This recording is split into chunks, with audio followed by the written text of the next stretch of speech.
Yo, yo, yo, and away we go. And have you ever had one of those days where news just keeps falling into your lap and you're a talk show? Hey, everybody, it's Mike the Ref here for a lovely Wednesday. June 15th, we're halfway through the month already. Oh my goodness. Like, seriously, we're way further ahead than we really should be here right now. Yes, Darth Mick, salutations, greetings, hellos for all you elite people getting ready for All Elite Wrestling tonight. Man, I just want to say this. We got a lot of craziness coming up. Don't get me wrong. We're going to talk about it. Let's talk about the positive right off the bat here. We got a hair versus hair match, which it sort of can relate about, losing your hair. Between Ortiz and Chris Jericho tonight as part of the Road Rager. And we're also getting Dax freaking Harwood against Will Osprey. Like, hello. That could be a... Jagger 5000, good to see you here tonight, my friend. We're all piling in here nice and early tonight. We got a lot of stuff to talk about here. We got those two matches. We also got Toni Storm and Britt Baker in the women's division going at it, trying to make sense of this rivalry here that's been going on. We'll talk about it a little bit more during the match, but at the same time, that's going to be a hell of a match. We got two great wrestlers there that are going at it.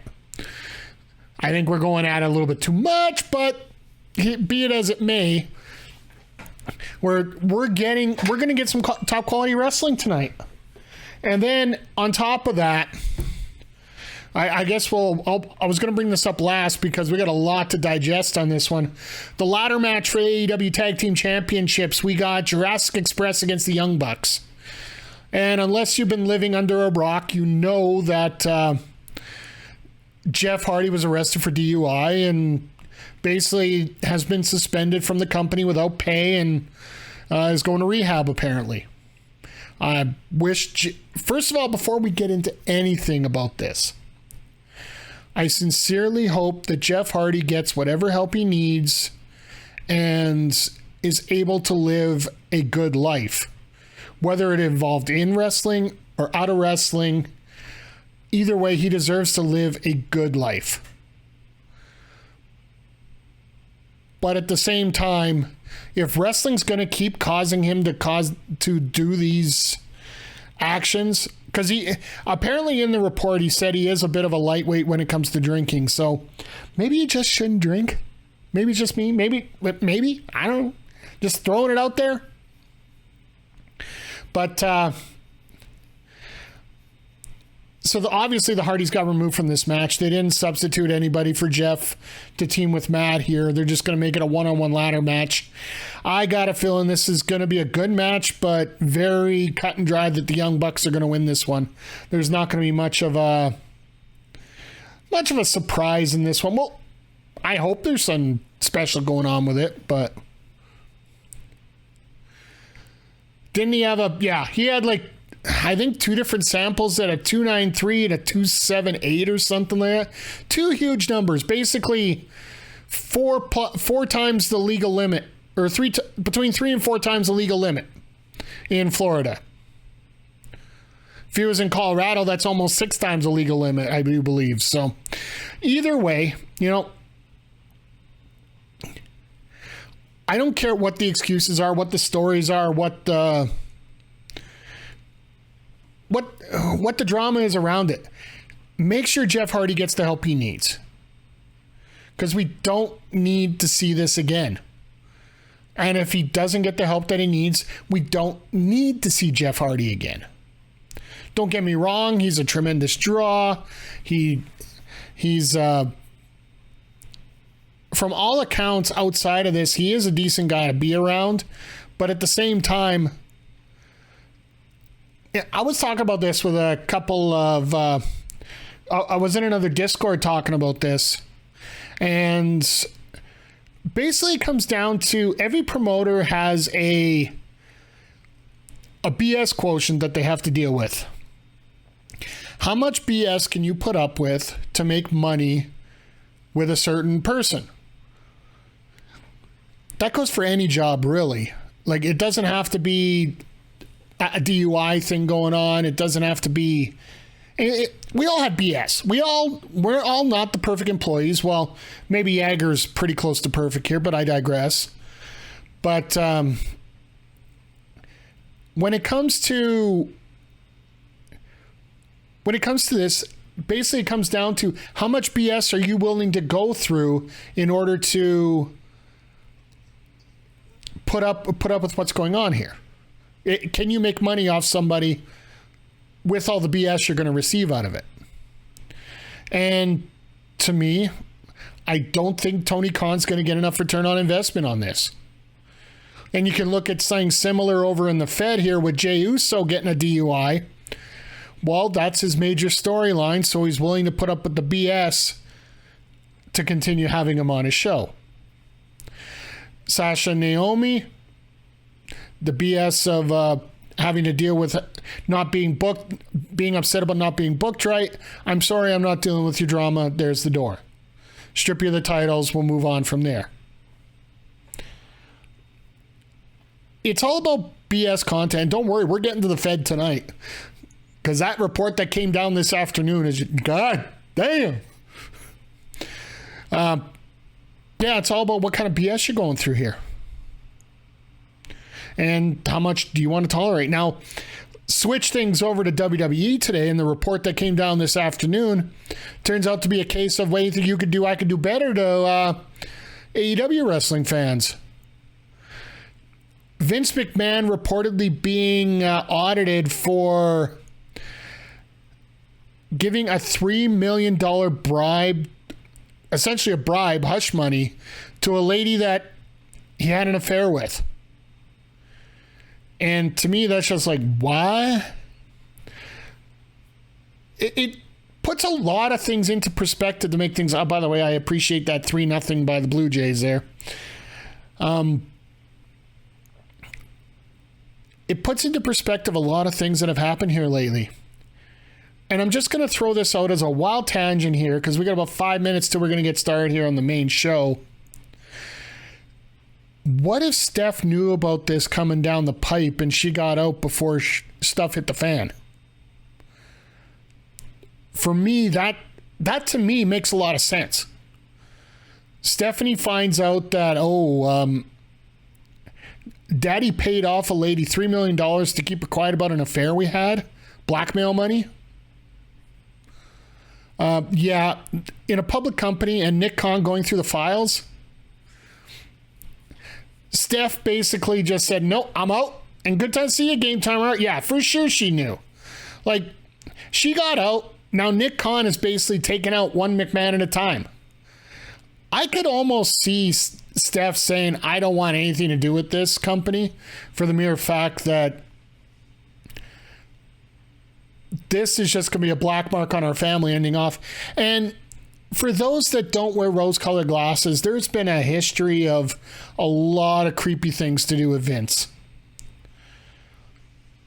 A lot of it's been speculation, but I'm sorry, when you hear enough stories that are consistent from multiple number of people that are different topics of stories, but it's still in the same frame, like that damn incest storyline that he wanted to run Attitude Era with Steph. Like, come on. Exactly, Darth Mick. Hold on, Vince is a shady guy.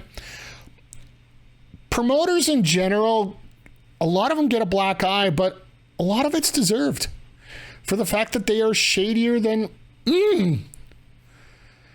just anything they could do to get money.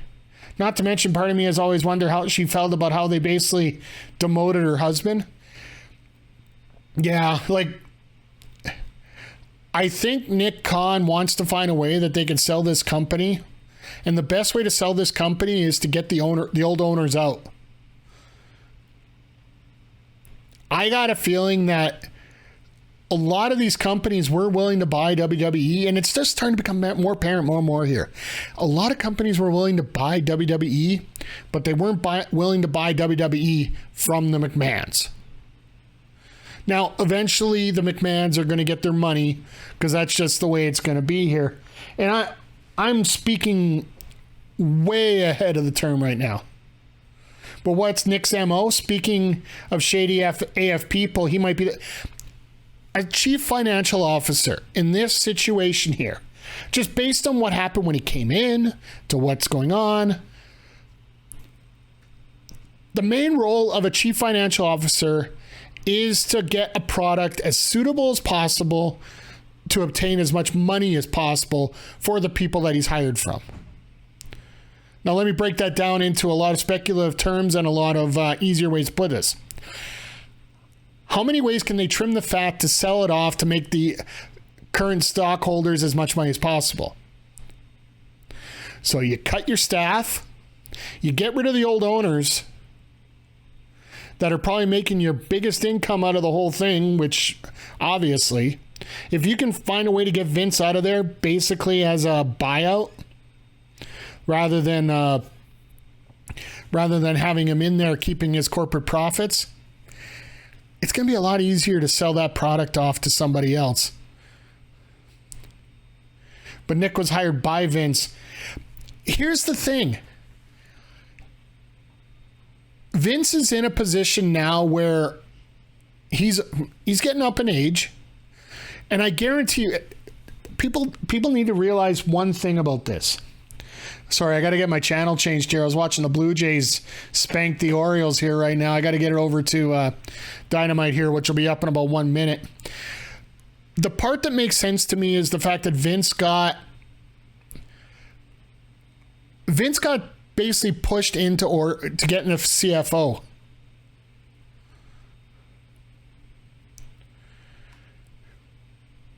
If you got a board of directors, being a public company, as much as you claim to be the owner of the company, you're the CEO. You have to listen to your board of directors. Who would buy WWE, and what do you think it would look like with a new owner person running it? Disney, Fox. Yeah, every big company. Wrestling, if you guys didn't realize, wrestling is an easy way to make money. A lot of wrestling promotions, NBC Universal's in there. Yeah, like wrestling is consistent content that you can pre-program in. As Dynamite's coming on, I'll give you guys the tune sync here in 1 sec, just so you guys have an idea where we're at here. But look at wrestling every Wednesday here. You know exactly what's coming up. If you really want to know the details of what's going on, and the pyro's on right now, guys, for you guys around the entrance here, so you can sort of sync up where you are with me here on the show.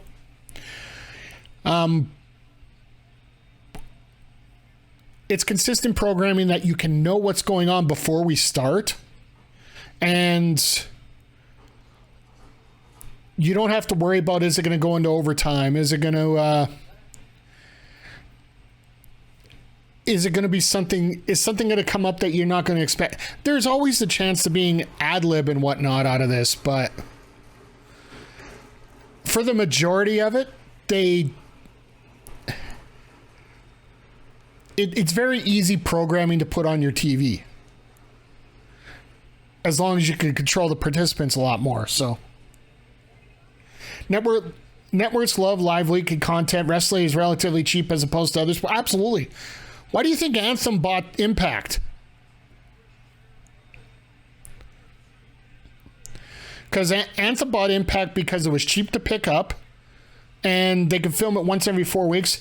Hey, Eric, good to see you here tonight, my friend. Look, on Friday, we're getting a $40 pay-per-view that we're going to be checking out here, by the way. If you guys are interested, we're going to do a sidecast on Impact Slammiversary. We're going to start around about 5:30-ish, because we got the reverse Battle Royal on the pre-show. So make sure you do not miss that. We also got Josh Alexander taking on Eric Young there. Who do I think wins this? You know what? I'm going to put that to you guys. Where we are. Predictions here. Start prediction.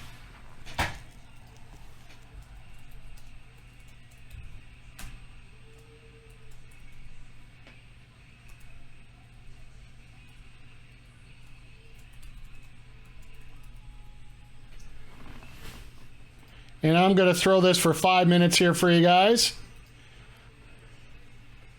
There we go. I'm doing pretty well, Eric. Good to hear from you. By the way, before I give you guys my prediction, you guys got 5 minutes here to get your predictions in. And I only do that because typically we have 20 minutes worth of wrestling in our first match, so...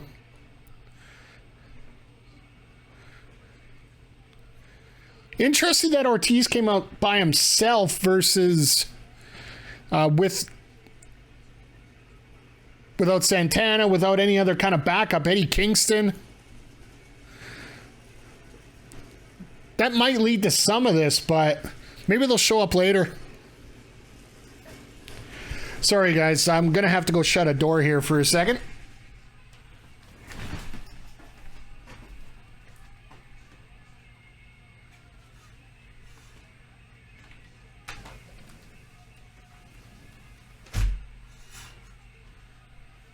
Sorry about that, chat. Got some neighbors that are moving in here, so... Eddie's there? Maybe I just missed him there in the corner or something. I know Eddie's around somewhere. Oh, there he... Okay. There he is. Yep. Okay, I got... Sorry, my bad. Well, no Santana, of all things. Oh, you got that 20-on-1... Okay, he may have came out after. Maybe missed the call time for the show. Who knows? We got that 20-on-1 handicap match and should last 5 minutes. We're not putting predictions on that.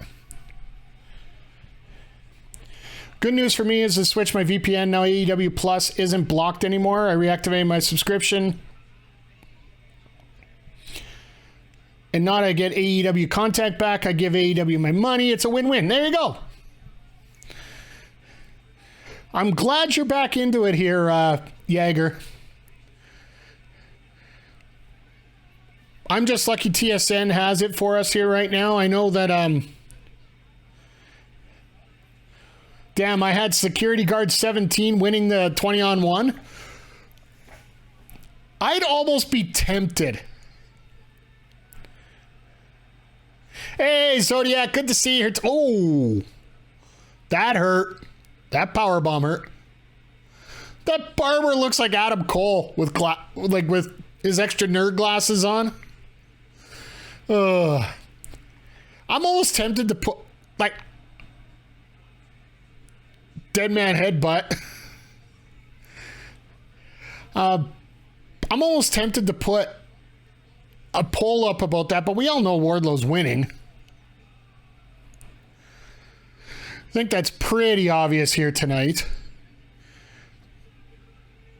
Well, these guys have not been fooling around here, so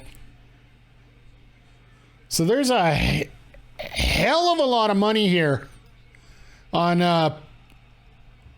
Ortiz tonight. So if anybody wants to put money on Jericho here, chase the money a little bit. We got about a minute and a half left. Can't wait until all 20 playoffs wear MJF masks, then eventually one of them is a real MJF. That would be hilarious. I would love to see something like that. Love to see the... I don't know if MJF's going to be involved in anything right now. Like, Time Warner's already taken off all of Jeff Hardy's stuff, MJF stuff. They haven't wanted anything of them advertised right now. Whether it's a face or a work or whatever it's going to be. Dax versus Will's going to be great. Yeah, like it's going to be... And I even forgot about the death of Ethan Page tonight. Miro versus Ethan Page here as part of the All-Atlantic Championship four-way setup. That's going to be a bit of a humdinger of a match, if you ask me. The death of Ethan Page. You know, he's Canadian, so I try to support my fellow Canadians, but at the same time, nah, you ain't doing much tonight, my friend.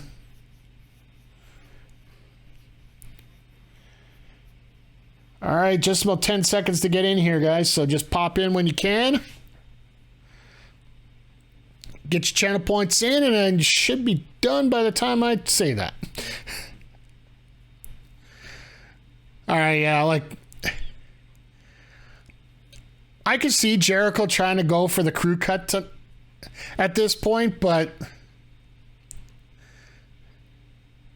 it only makes sense if you really want to ramp this up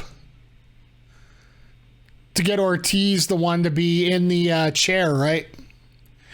Because you got Blood and Guts coming up next week. Well, 2 weeks from now, sorry. 2 Wednesdays from now, Blood and Guts is going to be taken up. Oh, there you go, Kingston. Everybody wanted to attack Ortiz outside the ring. Kingston just grabs a chair and says, excuse me, gentlemen, that might not be very sporting of you.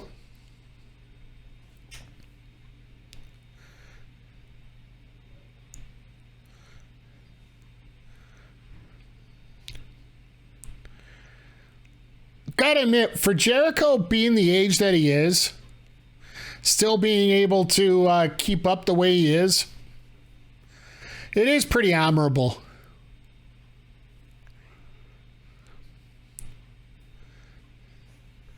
All right, we're coming back into full picture again here.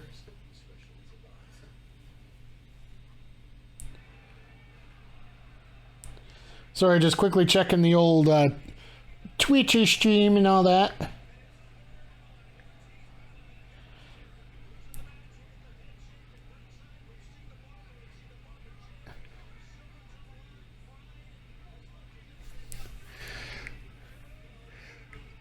This match here is just, you know, a typical Jericho match when the pace slows down for the most part, but it feels like it's sped up a little bit. It'll have these little sparks of speed that make it feel like a real quick match, but for the most part, it's just a very slow, very plodding match.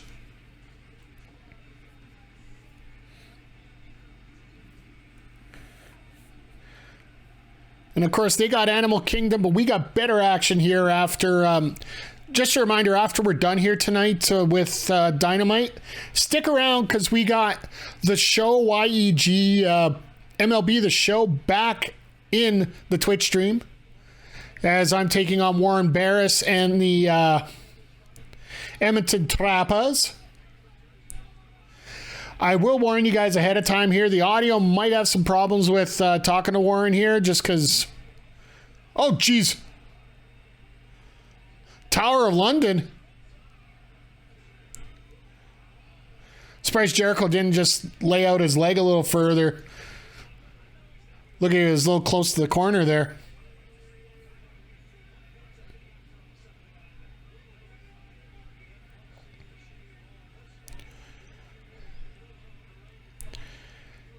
Yeah, it's weird. How do you feel about Thunder Rosa reporting? I'll say this right now. Thunder Rosa came right back out and said, I wish that reporter would come talk to me about it because there is no way I was sandbagging on that. And she respects everybody that she's in the ring with. And as far as I'm concerned, from watching Marina Shafir work, I think she just got put in a bad spot. It might look like sandbagging, but in MMA, aren't you trying to sandbag everybody? If somebody's trying to throw you around in an MMA ring, are you trying to make it look like they're going to? No. I gotta feel like Shafir just... My personal opinion, he got a little bit over his head. Got over her head, sorry. Uh-oh. Code breaker.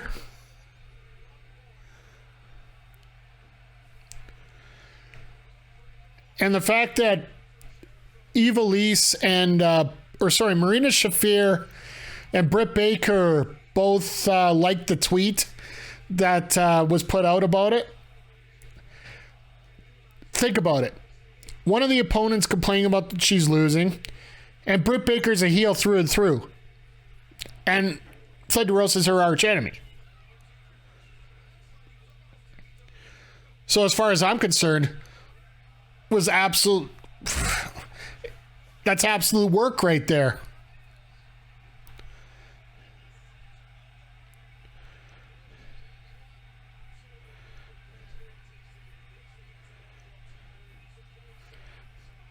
I wish Kingston would go over there and just beat the living crap out of Garcia.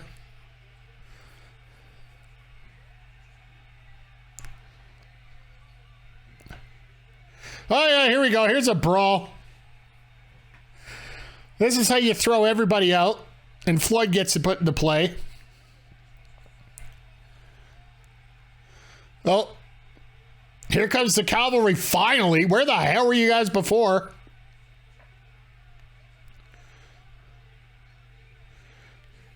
And I guess Bryan Danielson won't be here just because of the injury right now. And this is where Jericho comes out with a victory. No! I stand corrected! Oh, ball Jericho, please! Oh, so close. Boxhead is back, yeah. Meh. One thing I've tried to learn, you might have a witty sign there. And I appreciate anybody that comes and brings signs and tries to show them off. But get your sign in, get out. Don't try and do something to make you the show out there. And here's the low blow coming.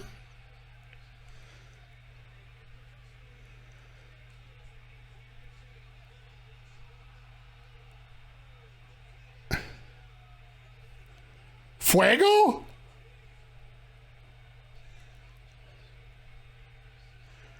Fuego in a mask? Well, Ortiz is losing his hair, and a lot of people are losing channel points here.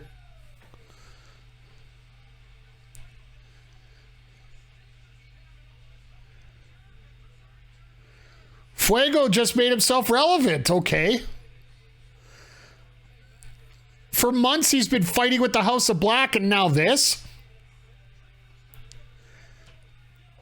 Oh, you had a lot to spare? Okay, fair enough.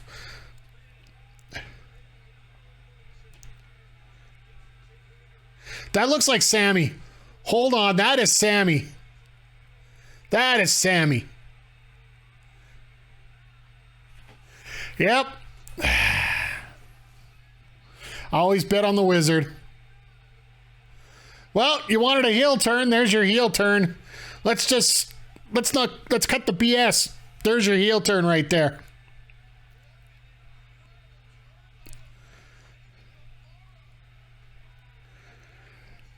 Oh, God. Well, Sammy was... Yeah, really, he was a heel, but they were treating him as a face. Now there's just no excuses.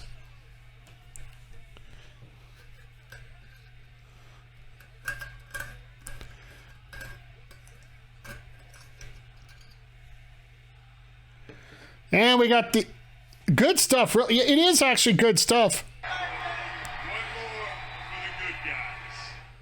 Thank you. Thank you, Salva DLV DLC. Good to see you here tonight, my friend. Thank you for joining us here. Okay, hold on. What? Oh. Ortiz cutting his own hair. I'll get those prediction points out. Zodiac and the Omen fan getting a ton of points here.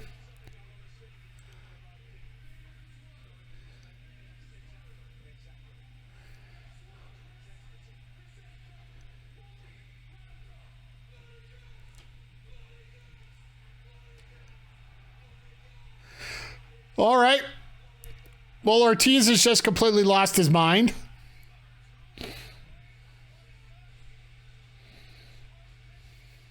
Two weeks from Detroit. That is going to be a hell of a matchup. I'm sorry. That's it's not great for the fans in attendance, but it's a hell of a lot of fun on camera. Let's just hope that they learn their lesson from what happened last time, right?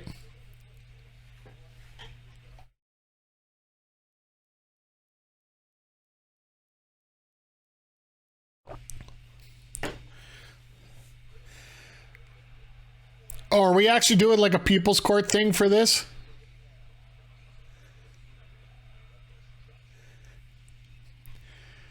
If I forgot about that spot in the last one, yeah, I think everybody was trying to at that point.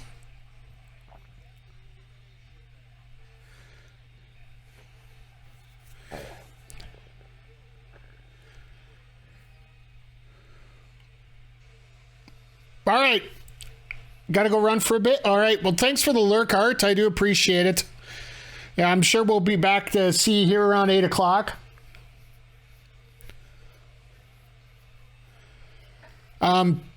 Just as we got Wardlow's entrance here, I want to give you guys a bit of a announcement that we got going on here. After what happened with Jeff, was there any thought to change the name Road Rager? No, this is like an annual event, right? And I don't think they would change it based on that. It's more, well, it's like as if somebody was sent to, I don't have Wardlow's entrance. Who's Wardlow's first feud going to be with? He's already said he's going after Scorpio Sky. They're just buying time for him right now while... Oh, you're still way back there, Omen fan. You're going to have to refresh a little bit, my friend. We just finished Wardlow's entrance here. Who's Wardlow's first feud going to be? He wants Scorpio Sky. So I'm assuming Ethan Page is going to be the first one because Scorpio's a little injured right now. And there's your lineup of cannon fodder on the outside.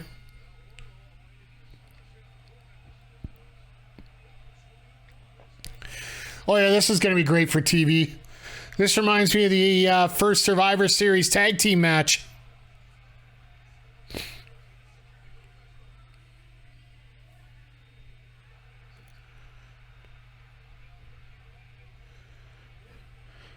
Why did that security guard look like a short William Morrissey? I got a feeling that was going to be the case. Oh.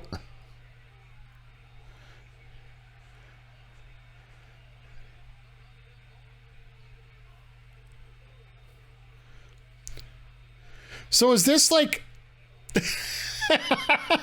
I am so glad I didn't put up anything up right now. It's going to be interesting to see where William Morrissey goes because he's no longer...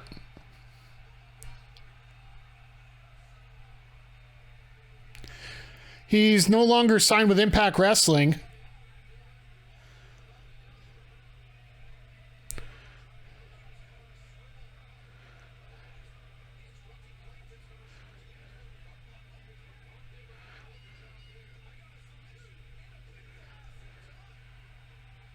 Two down. Four down. Oh, we're actually getting into the... This is like... Oh. This reminds me of the clandestine cluster. Just... Yeah, let's just throw whatever in here. Dog pile them all.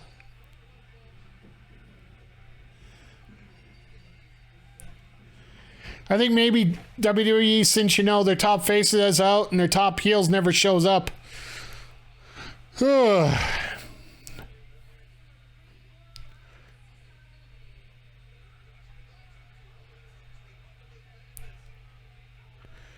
Like, we're just going to get everybody just power bombed and out.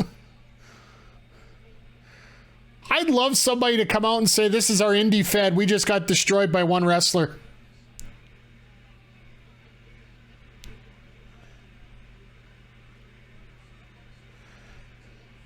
Well, Sterling, I think, is going to end up in the ring here sooner or later. At the next commercial break, I got a big announcement coming up for something for tomorrow for you guys, just so you know. Yeah, and that guy looked confused and...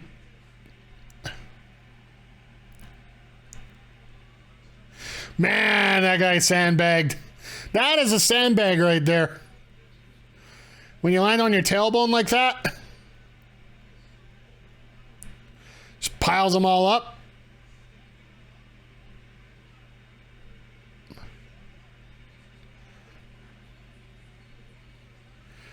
Jeez, okay, this is getting to be academic here at this point.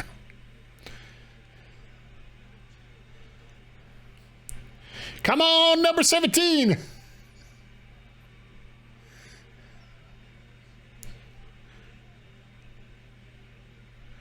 Maybe Spears will be number 20. That's what I'm thinking might be the possibility here. So,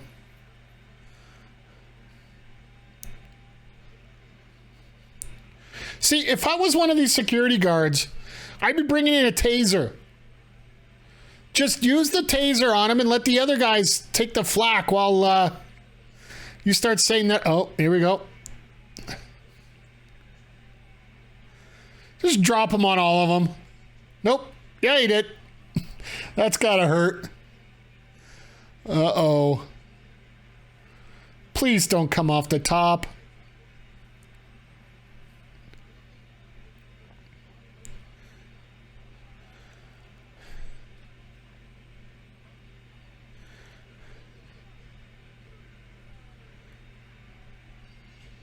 Well, there goes all. 17's done, 13's done, 19's done, 18's done, 4's done. So where's Sterling with the mic?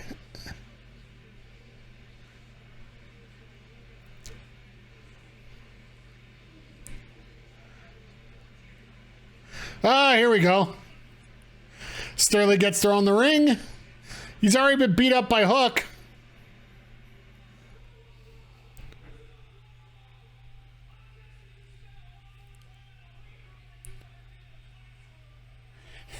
Between New Jack's use of a taser, the infamous cattle prod WCW, do we need a taser anymore? Absolutely.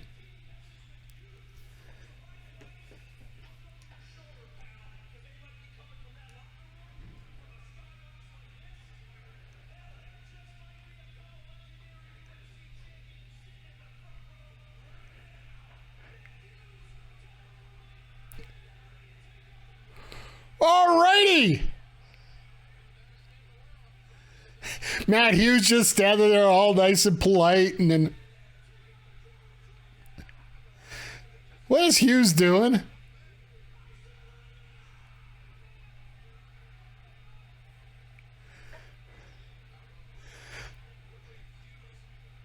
Now I can see, wow, Hughes could barely move.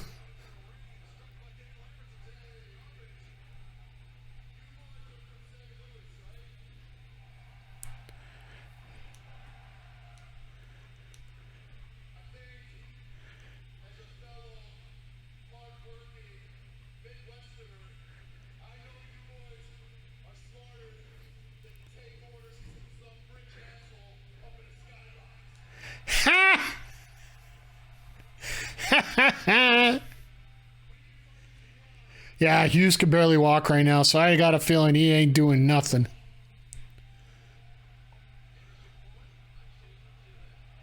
Oh, Wardlow. Oh. Is he drunk permanently or permanently punch drunk? I think punch drunk.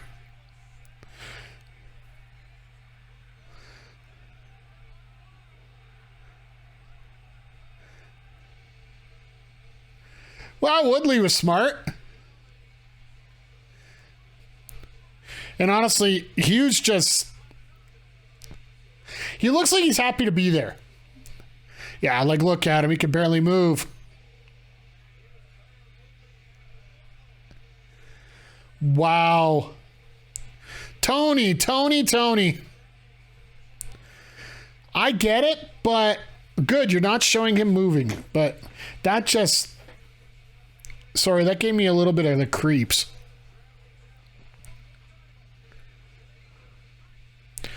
Good, you got the... just put anything on there besides that right now. Jesus. That was rough. I'm sorry, guys. Top talent shirt? Yeah, that... it's not that it's sad, it's just... yeah, it's sad. Yeah, then just... I get that they want to get the hometown pop because, you know, Hughes is a local boy there. But at the same time... no. Just keep him outside. He didn't even look... sometimes some things are best not talked about. So let me bring up something that is worth talking about. Tomorrow night, I might have a stream on during the day tomorrow like I usually do for Thursday afternoon. But tomorrow night, it is my privilege and honor to share a video game with one of the people that I find is the most passionate about it and get to share that experience on stream with you guys. Tomorrow, Teenage Mutant Ninja Turtles Shredder's Revenge is going to be on Xbox Game Pass and comes out tomorrow. There's a group of 6 of us that are going to be streaming it tomorrow night at 7 o'clock, and it'll be on this channel as well. I'm going to be joined by Frosty Feet, Captain N, Keegs, Makeshift Money, and remember the game's Adam Blank. And I know I'm forgetting one. I found out about this at 5:15, so forgive me. But we're going to be playing Teenage Mutant Ninja Turtles Shredder's Revenge. It's basically an 80s throwback game. Basically, the old arcade game. It's got 6-player online co-op, and we are going to be doing the 6-player online co-op. So, he got hit by a train a few years back. Well, that would explain it. But even more so, don't let me near the ring. Have him at a signing table. Have him in the crowd get a wave, but don't make him get in the ring. It just looked rough. And after you got one of your wrestlers now just getting out of a holding cell, the train hit him at a rail crossing. Ugh. But still, it's just not good. All right, what do we got up next here? We got some good matches on this card. Oh, yeah, here we go. I got to get this one up for predictions.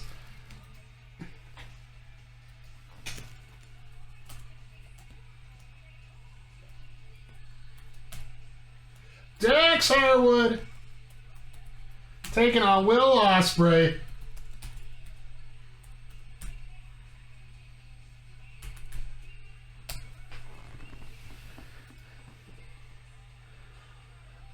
We should be able to get 5 minutes in, so there you go, guys. There's your picks. Let's get at it here. This all stems from a match last week where Team AEW got the victory there. Oh, this is fun. Just thinking about what's going to be happening at Forbidden Door in just over a week and a half.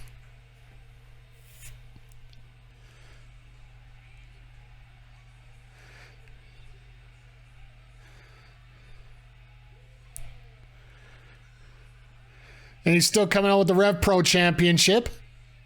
So there's another Forbidden Door that just got opened up.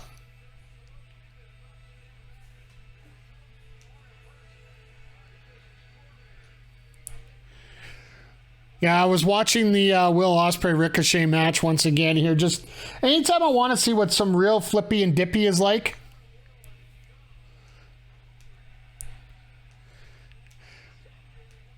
Like, I'll be honest, I need help learning about a lot of people that are on the New Japan roster. Lucky for me, coming up next Sunday, a week from Sunday, as we are doing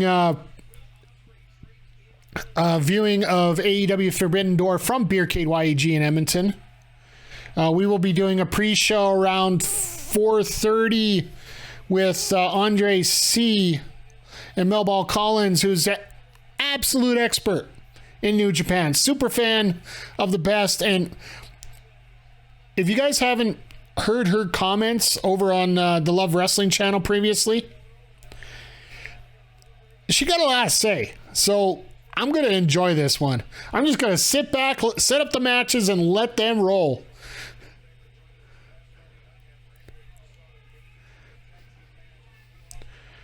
But seriously, if we just simply go by quality of matches and work rate for the year, as much as people talk about a whole craft of singles wrestlers. Sorry, I was going to say independent, but I'm saying singles wrestlers. Has anybody seriously had as good of a year as Dax Harwood right now in terms of putting out banger after banger after banger? Like, even in defeat, like his match against Adam Cole, it was one hell of a match, and it drew you in so well. Nice head scissors takeover. Will could just... Ugh. Osprey just pulls everything out of thin air.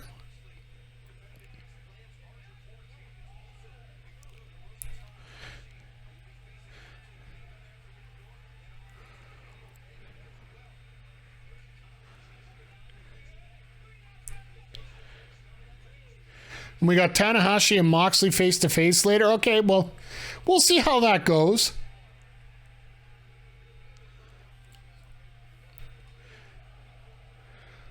And we're either going to get Switchblade versus Page or Switchblade versus Moxley. Or not Moxley, Cole. Oh, we're probably going to figure that out later on when Page comes out to talk.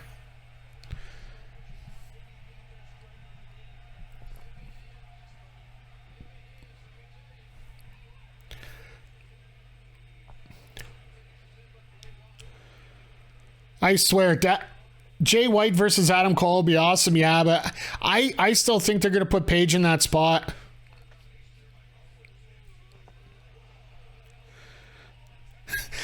That facial on Osprey was amazing there. He's got that Kyle O'Reilly kind of selling there at that point. So just a reminder, you have just under a minute to get your picks in. Pick who you want to win with channel points. You can gamble them away here. It's the only form of real legalized gambling here on Twitch, so I believe the rest of it's considered illegal, but I digress. Oh, jaw jacku there by Osprey. Like, there's going to be such a week of wrestling here in Edmonton. I'm actually sort of happy that RCW is heading down to Red Deer for their typical Saturday spot.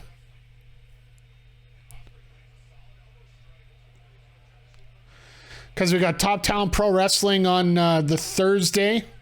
Love Wrestling on the Friday.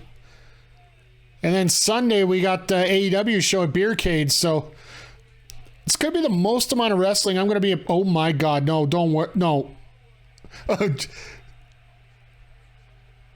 Oh, God, no.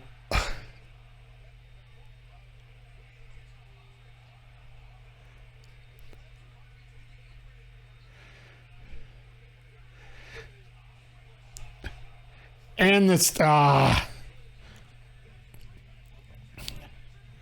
to be a 2 or 3 things. Going to try and swap shifts to get Sunday off. Cool, Eric. If you can, great. If not, make sure you catch a replay of it. But... it's going to be an absolute fantastic show, I think. We haven't even got all the matches announced yet, but it's still going to be a fantastic card. Forbidden Door. The Love Wrestling show with the addition of Willow Nightingale and Rachel Ellering to the already strong LPW roster. And the fact they're bringing T.Y. Jackson in after Kenneth Stryker was unable to make it to take on Jack Pride. You want to go to Chicago? I would too. I just can't wait for AEW to finally break that international forbidden door and just get out of the country where other fans are going to enjoy it just as much.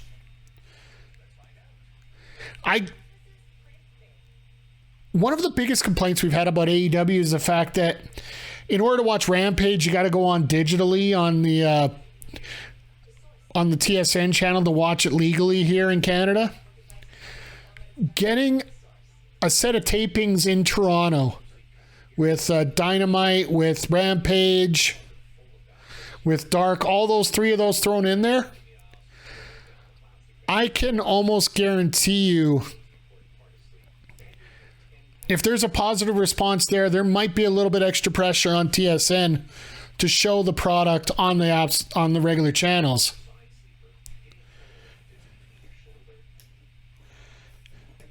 Love how we got Sleep Country commercials in the middle of a Will Osprey match. There is no sleeping during a Will Osprey match.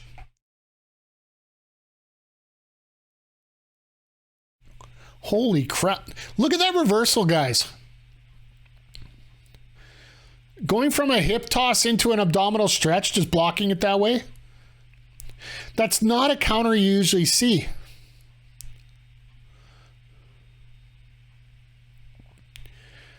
And one of the things I liked early about this is right at the beginning when Osprey got that hold cinched in, he started grinding his knuckle right into the side of Harwood, which to me was absolutely a fantastic move there.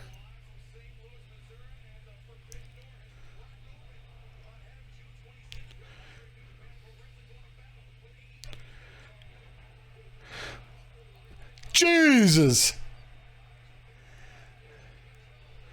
There you go. There's three Germans. Kurt Angle / Chris Benoit special.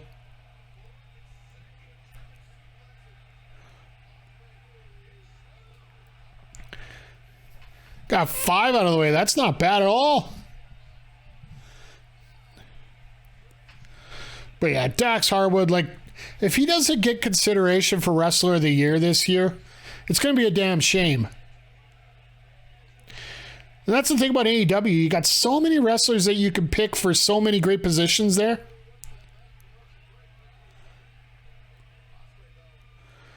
Dax going up to the top. That's not a normal thing for him. Oh. Jesus!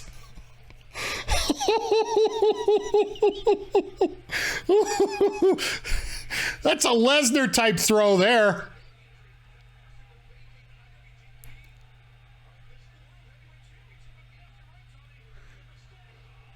So that was a Benoit setup there.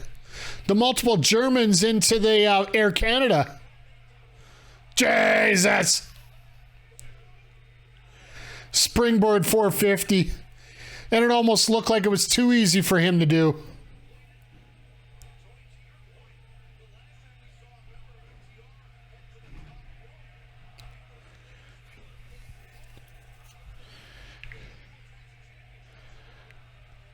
Well, Osprey going back up to the top again.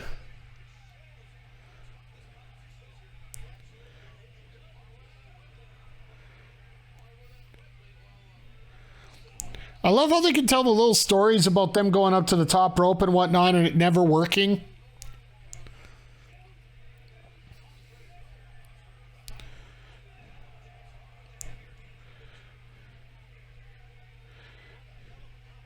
So is he going for a Cesaroplex here? Oh no. Backdrop driver off the top.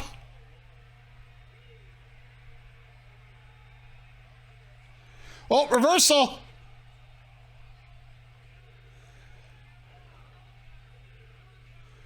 Wow. What a sequence. I'm sorry, guys, but Harwood is just turning in match after... Oh, look at this! Jesus! Turning a powerbomb into a victory roll?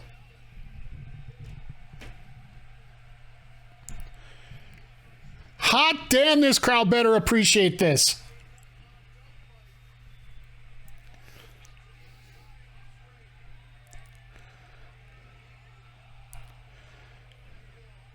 Then Osprey just peek. It's almost like a video game. You just hit the button and he just flies over the top without even flinching here.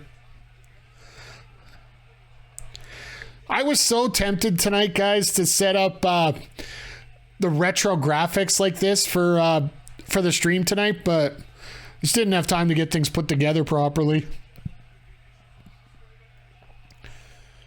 Oh, that forearm right in the back of the head.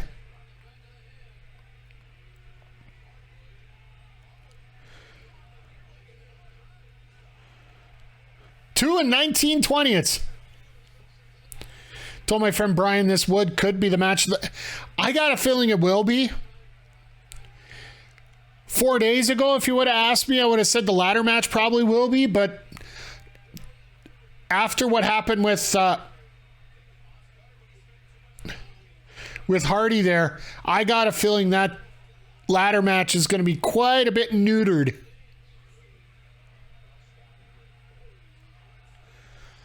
Jesus!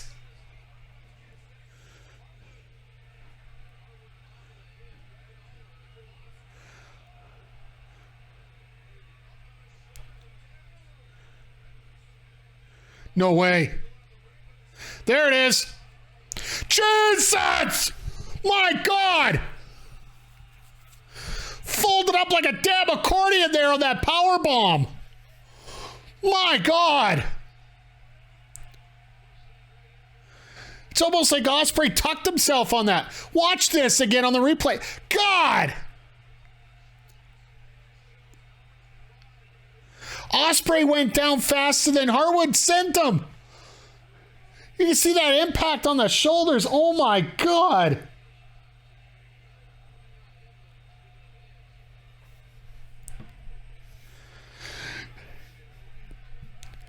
Now we're going to get the standoff. This is just one of those matches you just sit back and enjoy.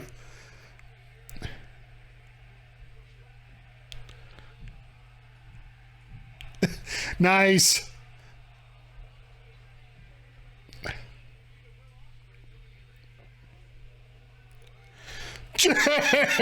Oh, what a lariat. That was pretty damn awesome.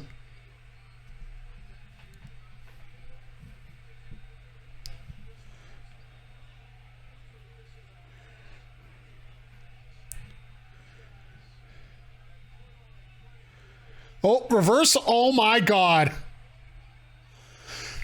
Tit for tat there. Dak's could have been a hell of a singles wrestler if he wanted to go that route. I think he's going to eventually anyway. And there's the cutter. What? Honestly, ever since Cash got into that accident where his arm pretty much got ripped apart. Oh, and there's that back elbow. That's it. What a match. Hidden Blade. Thank you, Eric. I knew it was called something. Oh, yes. Boxman, Kip Sabian is at ringside once again. Must be in the part of the country he stays at. What a frickin' match here. Do you think we'll see Matt intervene at some point, or is it best that he doesn't show at all in the ladder match? I don't think Matt's going to be in part of it at all.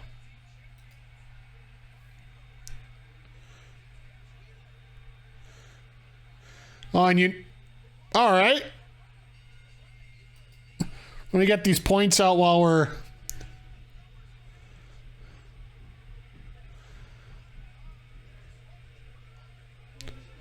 So United Empire versus Roppongi Vice and FTR? Is that what we're going to get next week? Nope. Here come the best friends. Well, maybe Orange. Yep. Orange is back from his injury.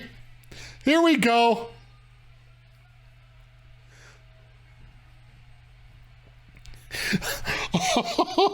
Think about this, guys. Will Osprey, Orange Cassidy.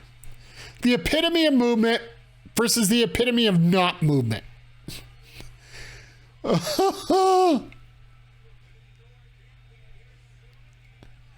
And they cleared out the ring just for this stare down.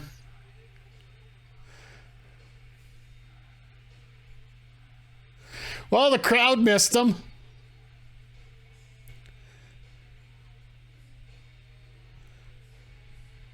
And Osprey doesn't really know what to think of this.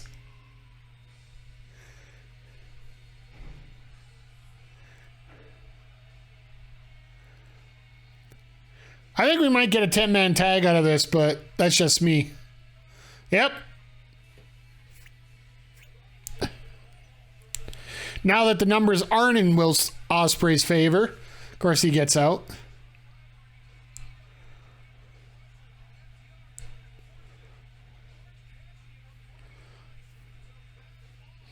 All right, that was something.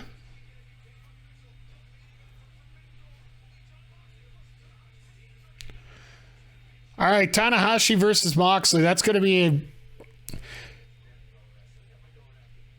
It's been a match that they've been talking about for a very long time.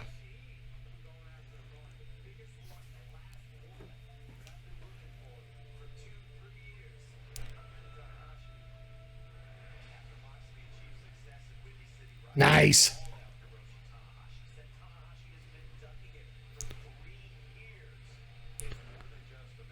Nice to see Kevin Kelly on an AEW screen.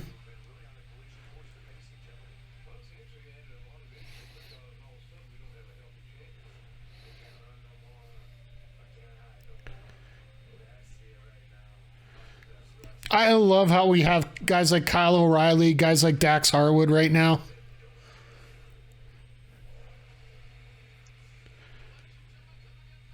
All right, we're going to get the good old-fashioned faith. I got a feeling this just got put in here to add some time. I honestly think they're going to be taking a bunch of time away from that ladder match tonight.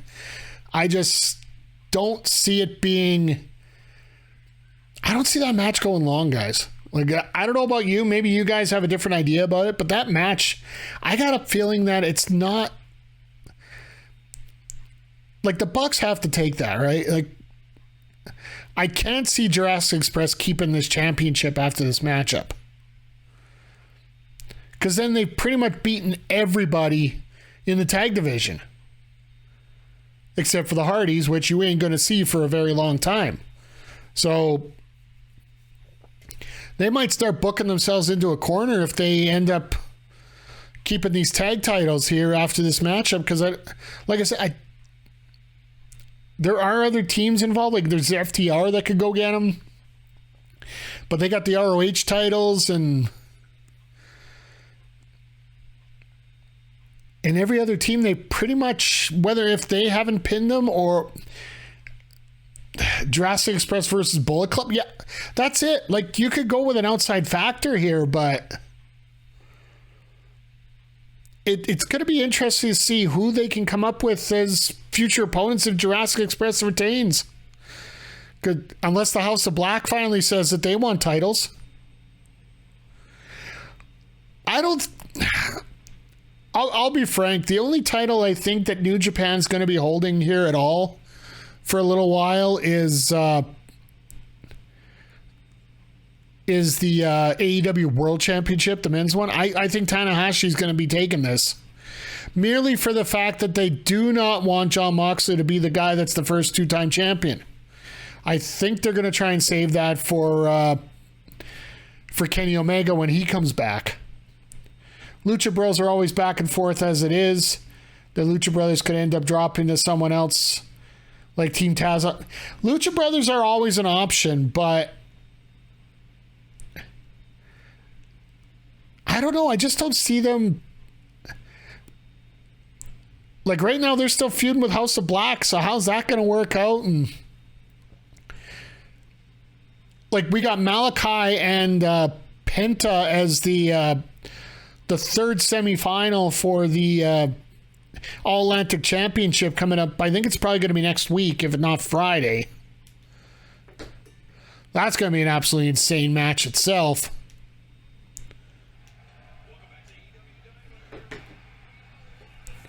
And you notice they don't have Shivani in the ring here right now.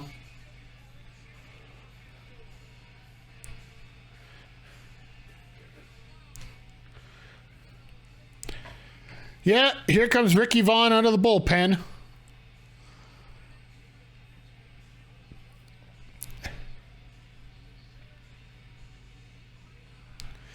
Ten-match singles winning streak. Yeah, look, nobody's really been able to beat Mox since he lost that championship. In terms of a one-on-one matchup,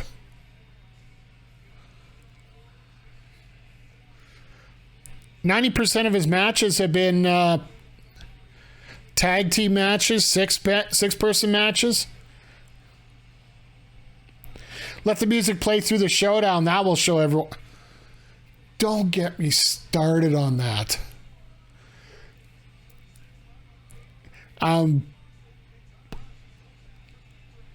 I heard that might have been a technical flub.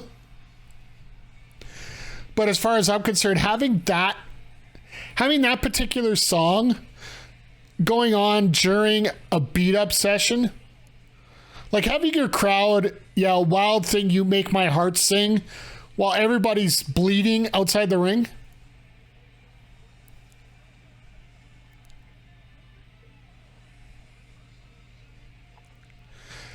It's going to be nice to see.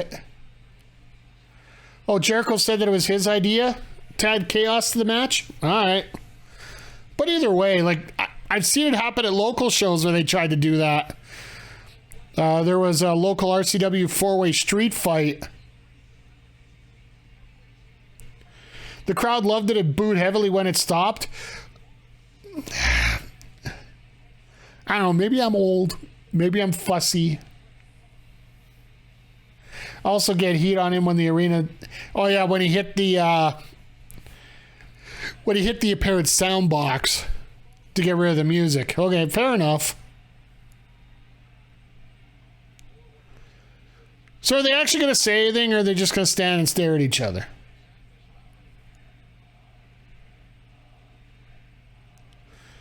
Looks like the crowd's going to do all the speaking here in this one.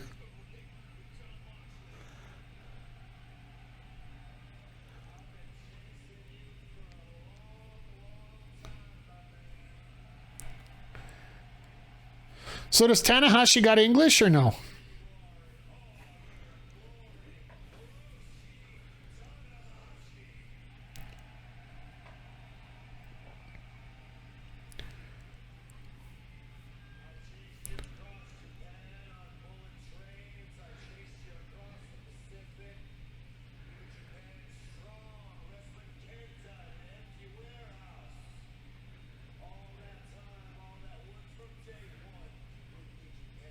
Maybe he knows some English? Well, we'll find out, I think.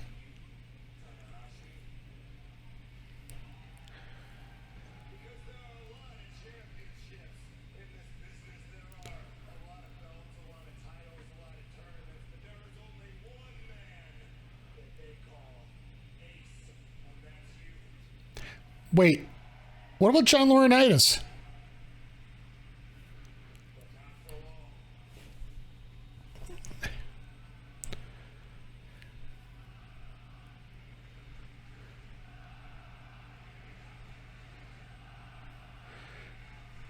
What if Tanahashi just came out and said, "Indeed"?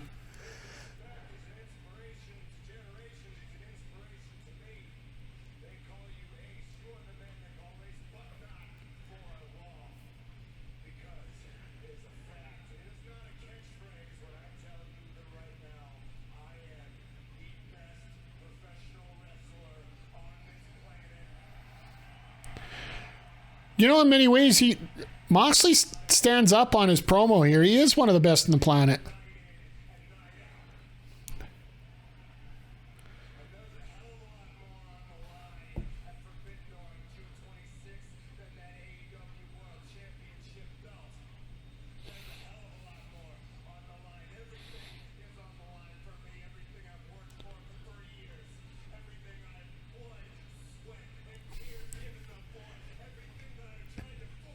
Moxley's good, but Jay White is better.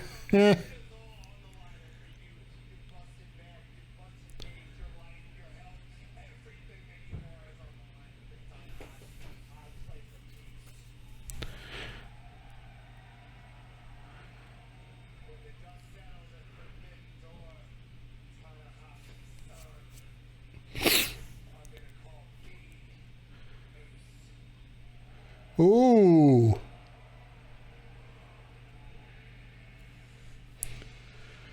Oh, really? I guess Tanahashi doesn't have a lot of English. Why is Jericho out here? Oh, it's Sammy and Ty. For fudge sakes, exactly.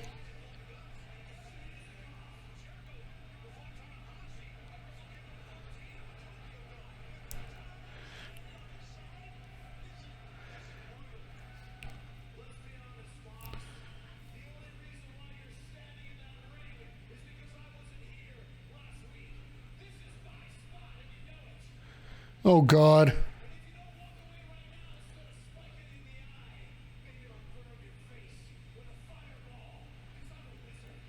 Oh, God. Moxley with the ultimate response.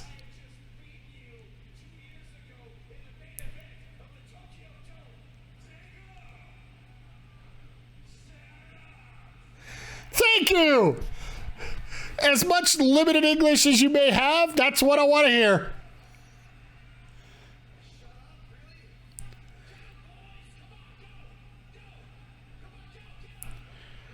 You know, they might be cringe, but I love seeing some Thai. I'll give you that.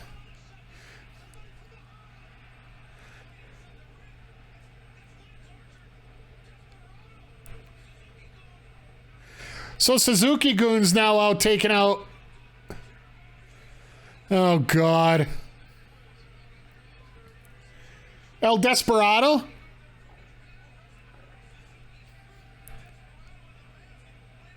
I will say this. Some of these introductions here in front of a live crowd, you might hear it a little bit quiet because some people just don't know who they are.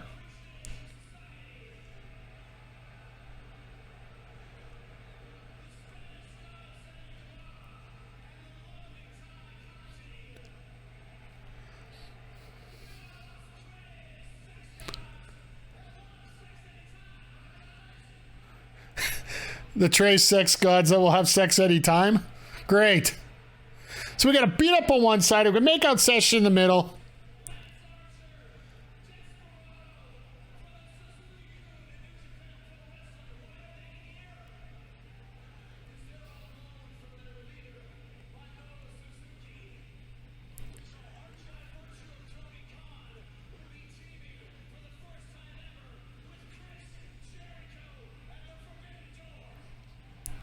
Okay.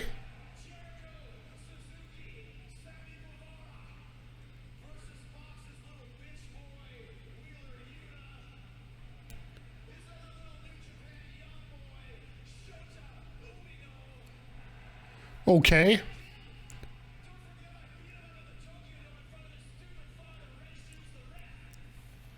All right. And?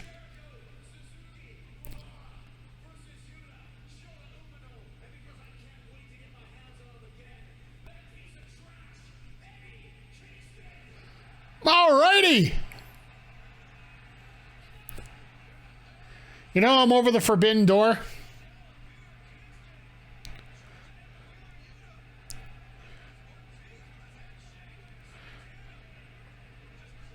Oh, Santana finally showed up.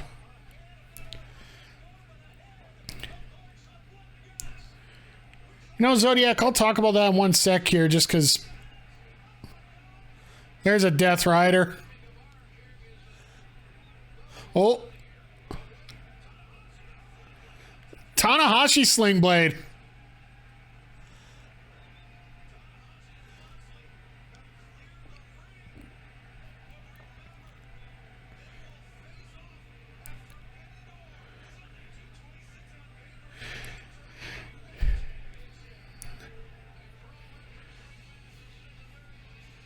All right, Zodiac.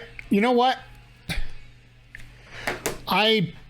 I can understand why you're over Forbidden Door, but at the same time,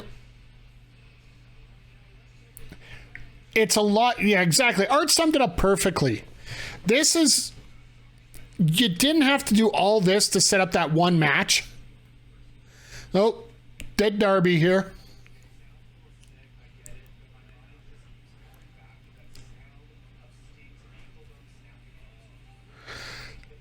Yeah, Darth Mick, to me, Jericho's segments are similar to MJF's segments.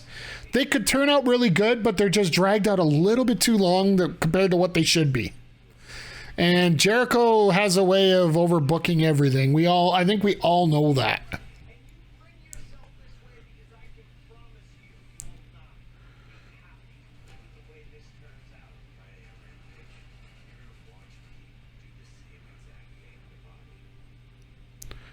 So Darby and Bobby on Friday. All right. Or at least they're playing out that segment finally, getting that feud out of the way here.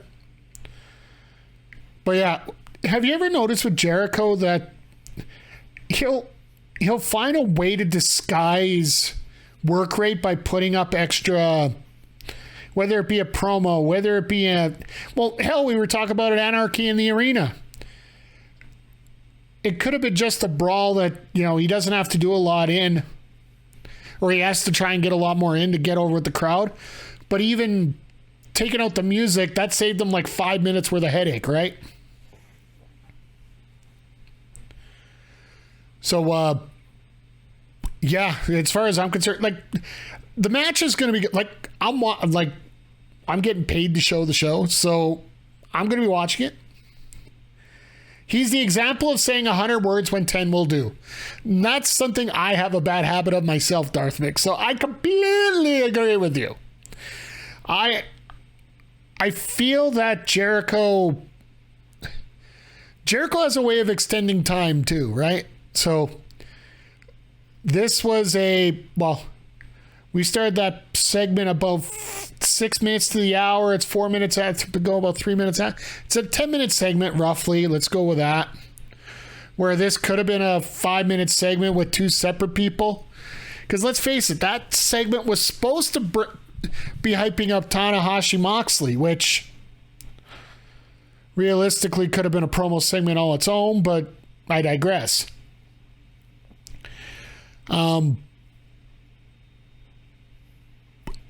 In terms of the 6-person tag, I don't mind that they're actually intermixing some of the teams, because that way you're not going to have a situation where you have to put one promotion over the other.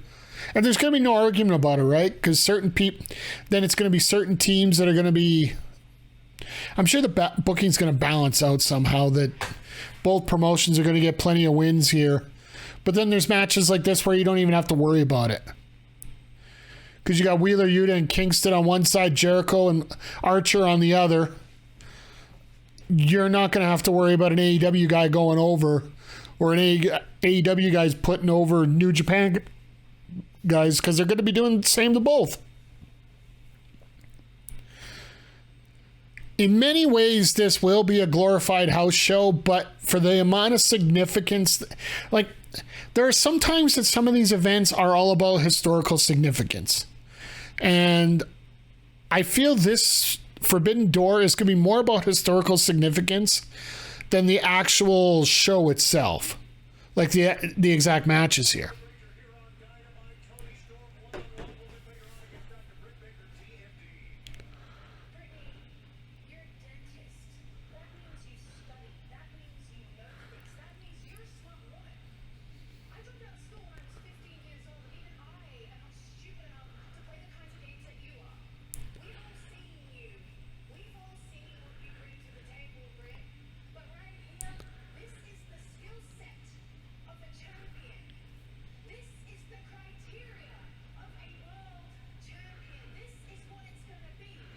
Okay, Tony. All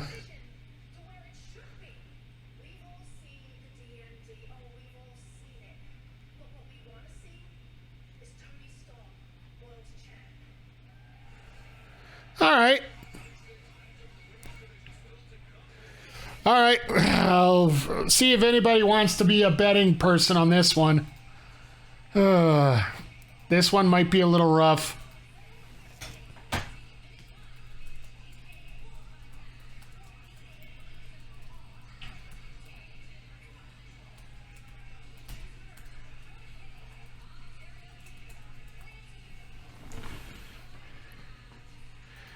And I will still give it 5 minutes. If it doesn't make 5, I'll refund the money back. So throw your predictions in here to the deaths of Ethan Page, as far as I'm concerned.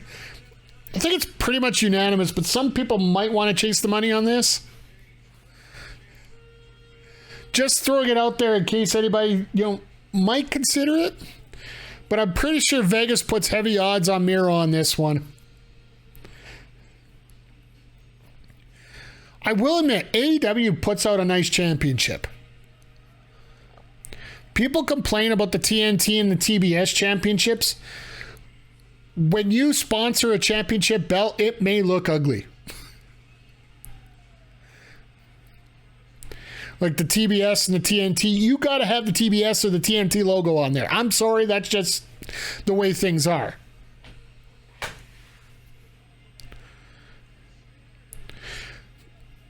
But the rest of the championships outside of that, they actually look pretty decent if you ask me. They got the rebrand of the Women's Championship, which looks really good in my opinion.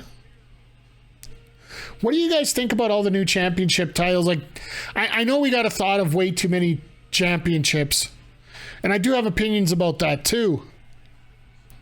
But just the overall look of the championships, they look great, if you ask me.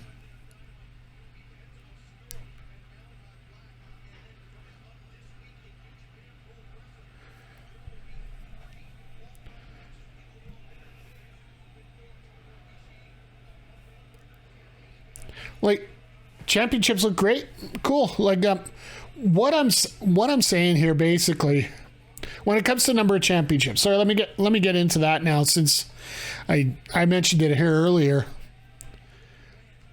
Why is Dan Lambert out here trying to give wrestling advice to Ethan Page? That's like me trying to give Game Time Arts some advice on Overwatch. The frick do you think I'm going to do to help? But if they make a trios tag, then that's way too much. Too many championships. I agree, they look fantastic. But let's get more genuinely important TV time to expand the belt hierarchy. I get what you guys are saying about that. Here's my justification. Here's my thinking. Here's my thoughts on the championship. I think that this is coming out of Tony Khan being a boxing fan. You heard stories of Tony Khan talking about being in Las Vegas for a title fight 10 years ago on the same weekend as Heat Celtics.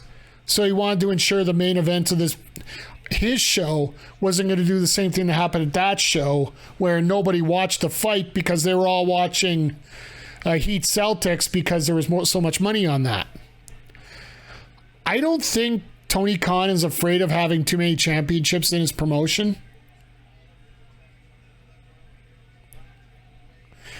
Do laugh that an Atlantic title has wrestlers from Japan fighting for it. TK needs an Atlas. I could see that. But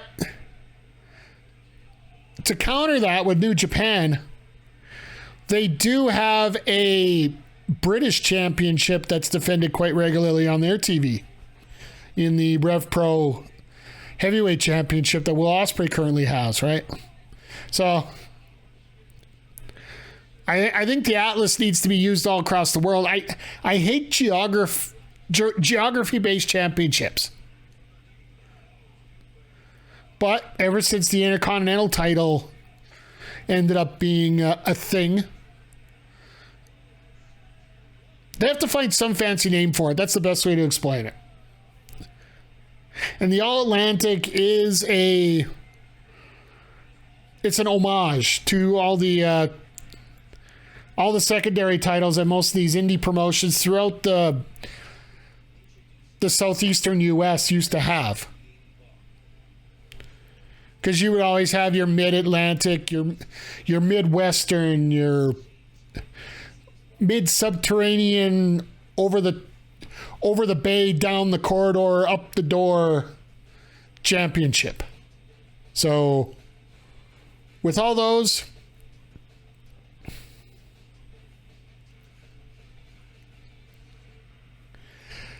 welcome to professional wrestling, where everything is made up and the belts don't matter. Thank you. Well, hell, Vince has been doing that for years, right? This is as close as you can get to having wins and losses not matter in AEW. Like, that's what they were. Kind of with Zodiac, to be honest. Too many titles, and what's more important, the TNT or the Mid-Atlantic? Yeah, I get it with you guys, and I completely understand your point of view. I'm not saying that I agree with Tony Khan when it comes to having this many championships, but I can see where he's coming from. As far as I'm concerned, build up Rampage to where it's a more credible show for everybody to watch every week. Because I get it's the fastest hour in wrestling, but we need to get in a position where, yeah, the TBS feels more important than the world. That comes down to booking. Like right now, they're slowly starting to develop a Tony Storm versus Thunder Rosa feud, which I hope Tony gets the win tonight to sort of elevate that.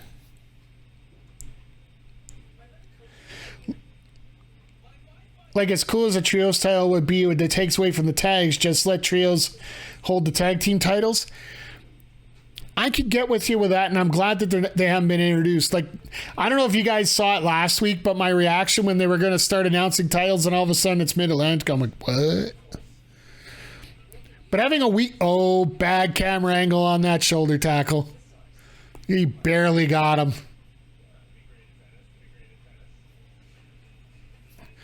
And Paige is usually a little bit stiffer, snugger than that. Not stiff, snug. Ugh. But I'll say this right now. If they start developing the Tony Storm, Thunder Rosa into a real feud out of this, I could totally have that match failing a lot more than anything with this Jade and Athena feud going on right now. So I'm not sure we see the Atlantic one on regular TV too much. Say Pac wins it hypothetically and he goes to her. Yeah. I would hope that's what it is. I really do hope so.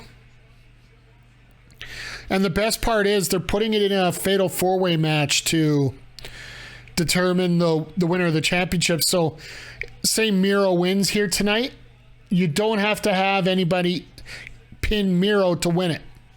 So he doesn't lose anything, right?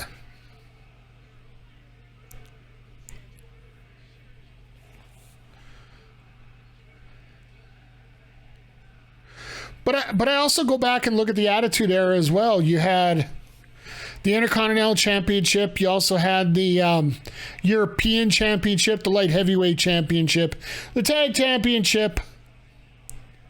It started getting a little stupid during the Invasion Era. And the Hardcore Championship as well. Thank you, Darth Mick. But you know what? You can have 50 titles. You can have one title. It really doesn't matter. If you don't build your storylines right, which AEW is having a little bit of a trouble with that, especially in their women's division. They're starting to come out of it a little bit here with the Jade versus Athena, Statlander, baddies, Soho, everything put together in their mess. Hopefully they get that straight as they're going. Nice!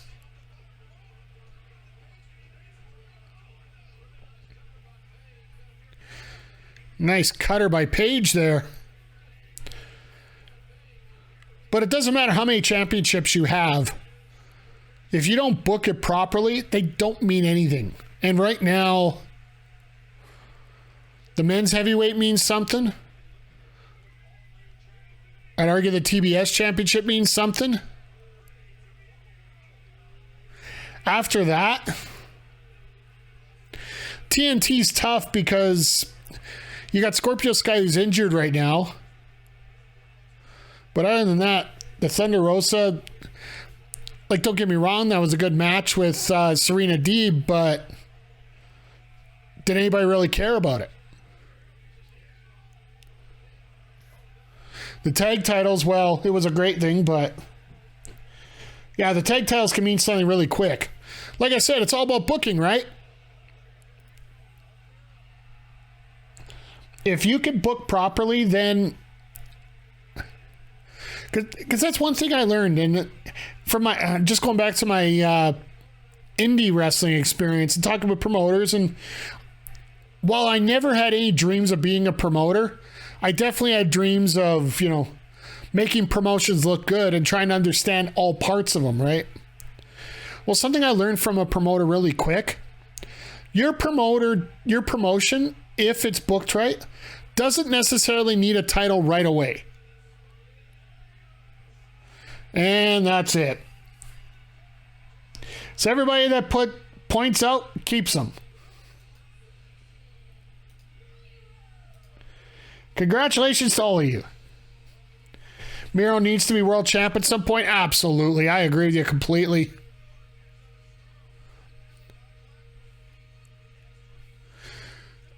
Penta and Malachi next week. You got your 1 point back. Attaboy, Darth Mick.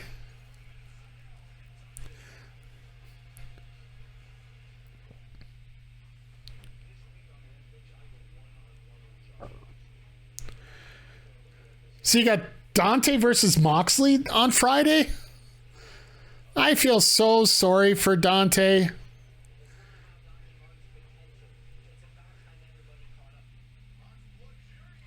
Whoa! There's a spammage right there. Thank you for all the emotes in there. There's going to be 2 New Japan guys facing off. Absolute. Well, yes, they're on the 21st. Sorry, I'm a little behind. I caught up. Figured things out here. On the 21st show, they're actually having Tasha Ishimori and I forget who they're having for the other one. I just remember Ishimori from his time in Impact. They're going to be competing with the winner going into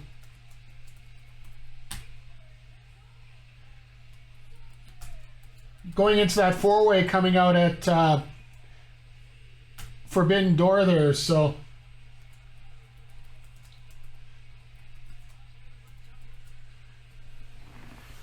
I'm a little hesitant to put it for 5 minutes, but they should be able to get 5 minutes out of it. Let's throw it in there, guys. This is going to be interesting to see where this one goes. It could go either way, to be honest. Get your predictions in now. This is probably going to be the most, as far as I'm concerned, the most indecisive match on the whole card. Well, Dax and Will was probably pretty indecisive, but you had to get Will a win after what happened last week, losing. So,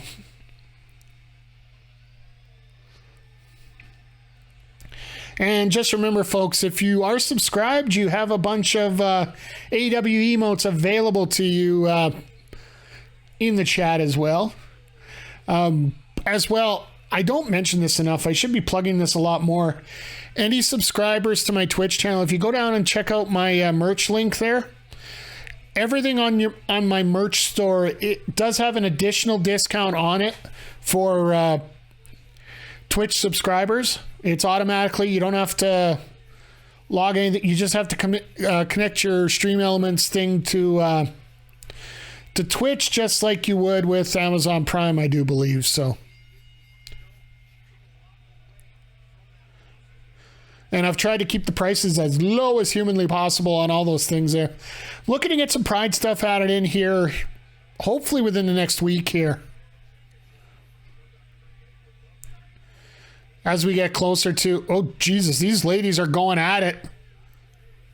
There's no fooling around here.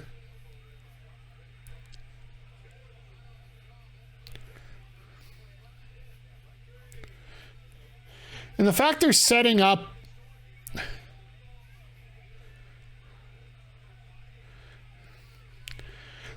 realistically in this match here, you could set up 2 further matches.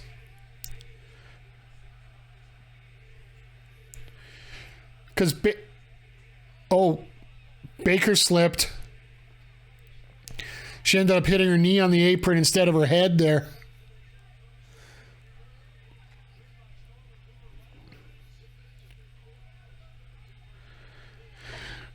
Realistically, if you wanted, you could set, eventually we're going to get that Baker versus Hayter rivalry coming up here. But also in the same respect, you should be able to get Well,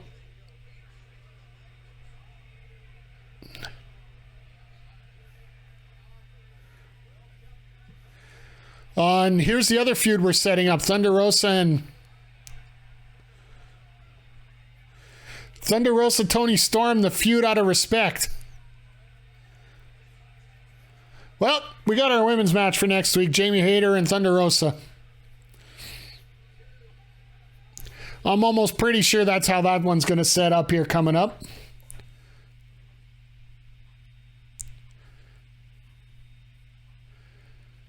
But it's weird to see because we got...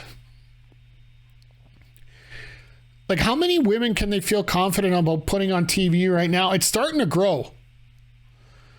But you could see a few weeks back, some of these ladies that were in these matches just weren't ready for it. And even whether it was a bad week for Tony, like after that initial pop on her first match, she almost seemed like to be having a little bit of trouble there going into it. So just a reminder, we got just about a minute now to get your predictions in for this matchup here. Get some points in. We got 4 people already put in some channel points, which you can use for sound effects, and trying to think of a few other things I can add for those channel points here coming up, but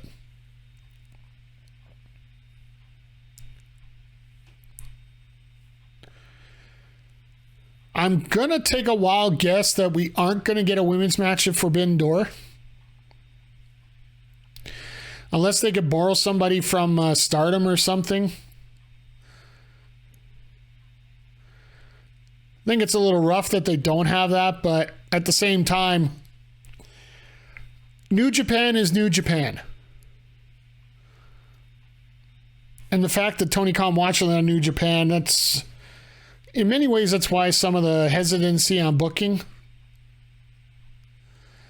Women, I don't know the promoter's mind. Let's just put it straightforward as that. But I don't know. What do you guys think? Do you think we're going to get a women's match here at Forbidden Door coming up? As all the predictions are in, we got 63% picking Baker and 37% picking Storm. Pretty safe from what Vegas probably has for that, or DraftKings for that matter. I haven't checked the DraftKings odds lately here, so.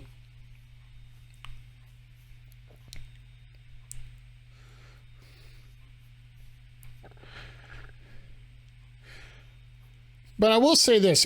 If you want to talk about people who have taken advantage of having the AEW brand put together, I think Britt Baker might be one of the penultimate people that have done that. Just for the fact that one of the people that was on the indie, like Britt Baker is a homegrown talent, right? She's been on the indies for the most part.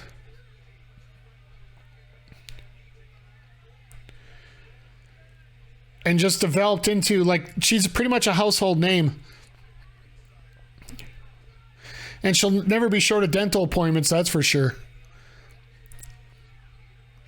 The only dental office I know of that actually pre-screens their clients. Because apparently... Nice DDT. What Britt was mentioning is after the first All In... Jesus! One DDT is cool. 2 is even better, I guess. But... After the first All In, Baker was mentioning that she had to start pre-screening clients at her dental office because there were people flying in to come see her at her dental office. Nothing wrong with her teeth, just health insurance was covering basically a meet and greet. Well, there goes a few teeth.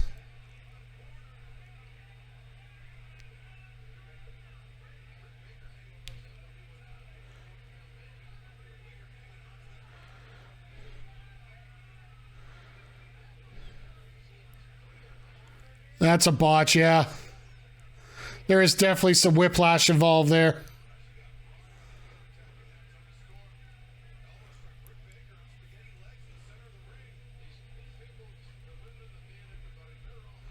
She's out. Either that or this is a fake, one or the other.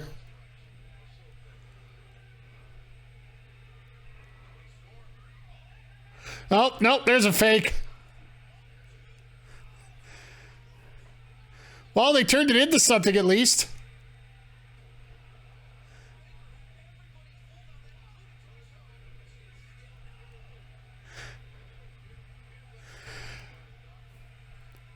Well, she almost had all of us. I'd say she pretty much had us.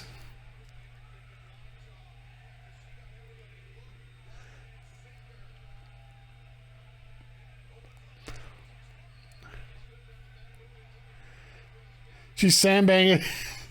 She's sandbagging her, says anonymous sources. That was a pile driver. Wow. Yeah, it wouldn't surprise you that there was an actual problem there, but either way, they got out of it. And Tony got that victory, which, like I said, sets up that Thunder Rosa match now, right?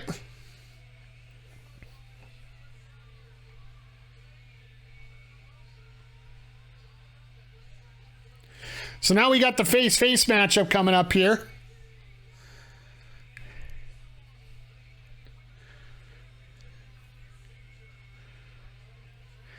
Omen fan, you are now 1 for 3. Oh, 2 for 4. Stokely!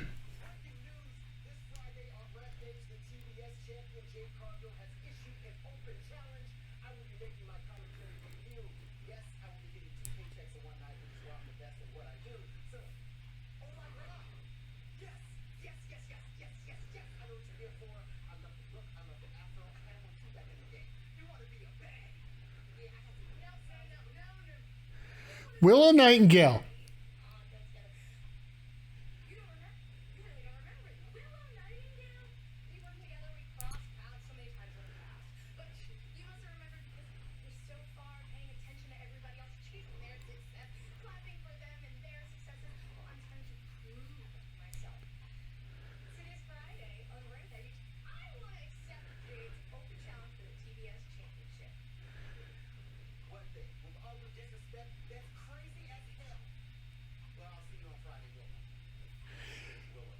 That's all I was going to say. AEW on Friday night and LPW next weekend against Zoe Sager.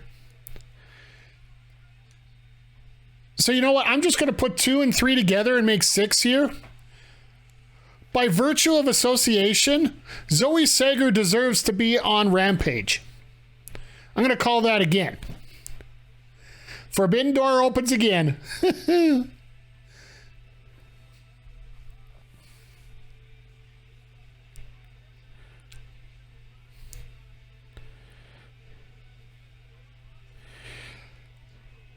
So it's going to be interesting to see what we can see here by let's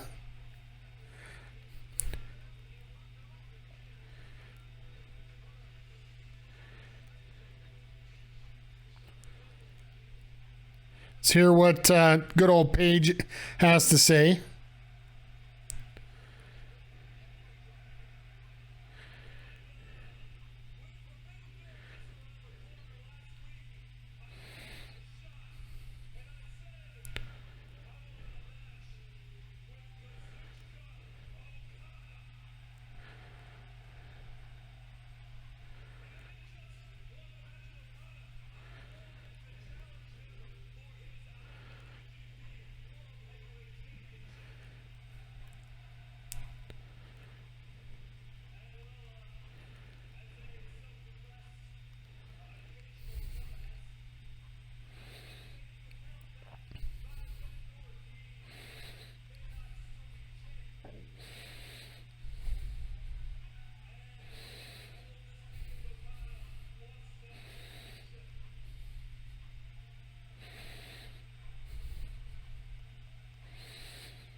Sorry, I just had to send a nice tweet out about our little conversation there.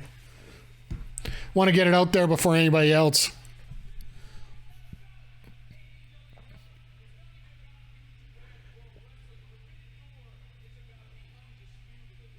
All right. Cole's putting himself over.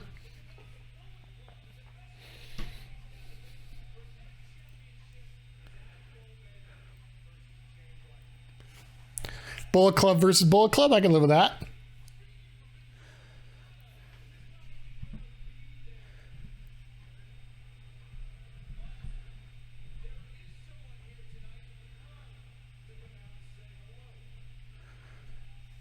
Switchblade. The new IWGP Heavyweight Champion.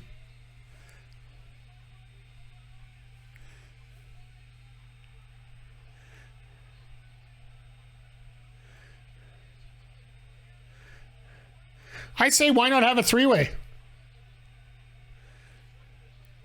Blade Runner!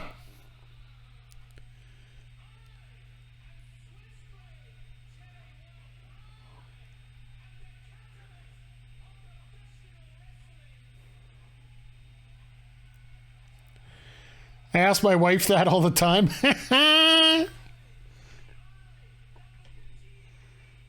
Where is it here? There we are.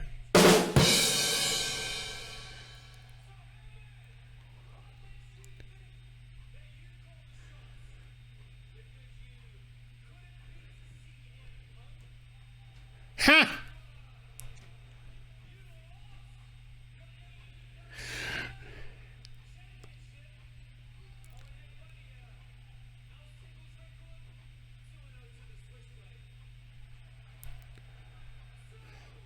He ain't wrong.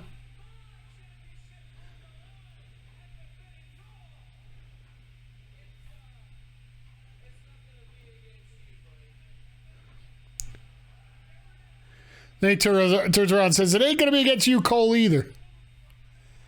The man who single-handedly soloed MSG. I thought that was Matt Taven.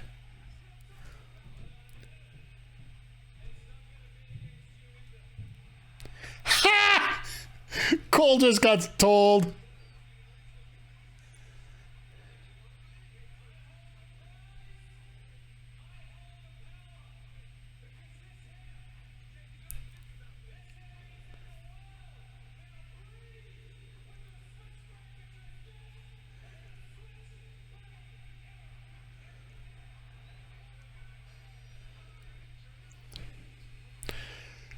So, are we going to go with the old-fashioned wrestling trope here? I'm not going to face you. I'm not going to face you. I'm going to face both of you.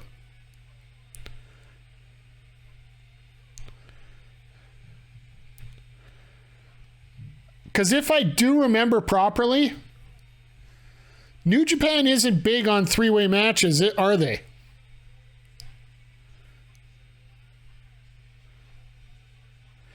Do you think there needs to be some face heel turns at some point?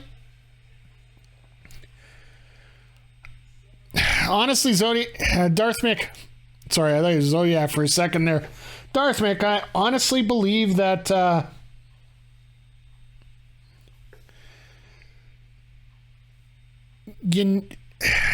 as long as you get the right story, it doesn't matter whether you're heel or face in AEW, but I do believe, well, let's put it this way. Sammy's been the Zodiac. There we go. As long as they tell the right story, like the real honest to goodness heel face turn that we've had so far, I would have to say is Sammy Guevara, and that's about it. We haven't had too much of a...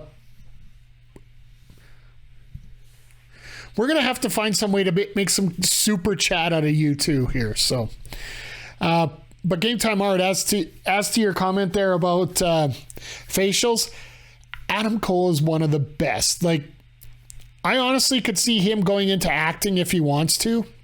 I know he's dying to do some voice acting for Halo. He would die to get in a position like that. Just watched him, Nyla Rose, and Danhausen as part of the G4 Attack of the Show. They had the AEW guys on there, and he was doing some skits on there, like some Saturday Night Live type stuff. Absolutely fantastic at it. And watching him on his streams as well, some of the facials that he gives during the streams, some really classic stuff there. So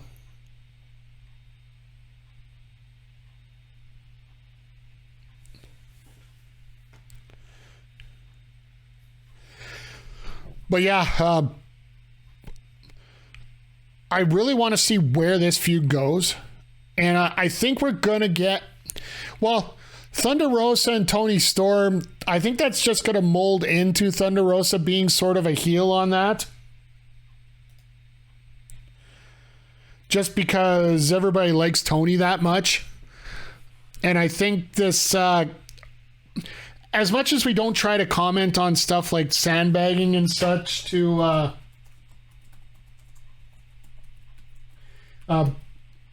cloud judgment and whatnot on this, I still think it totally is going to. So sorry, just getting the final predictions in here for us. So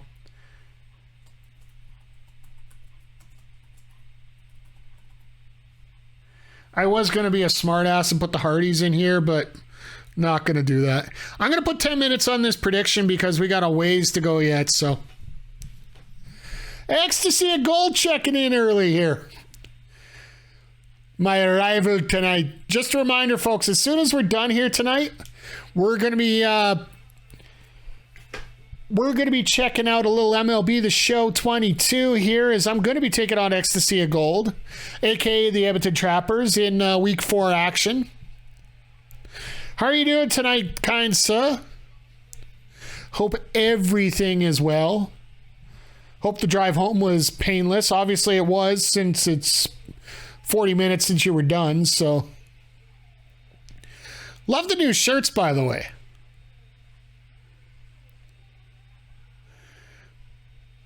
What in the world are on there? That's the one thing I'm wondering.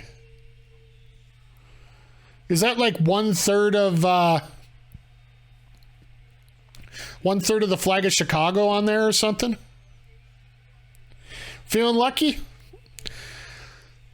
I'm hoping you're feeling good, because, you know, you being good, I'll need to be lucky tonight. And not that way I typically try to be on a Friday thing. Oh, it's part of the California okay. So that very well could be a Rip It Punk.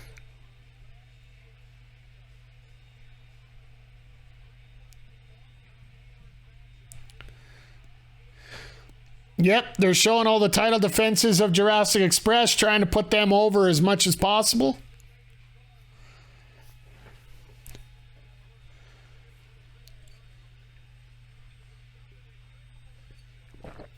And Knox is getting on his little PA thing here. Yep, we got 20 minutes, guys. I'll be honest, I'm really surprised they didn't cut this back for time here.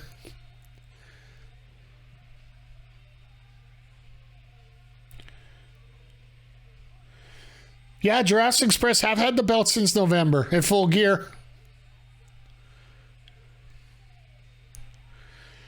And there's been so many points where we all thought they shouldn't have had it.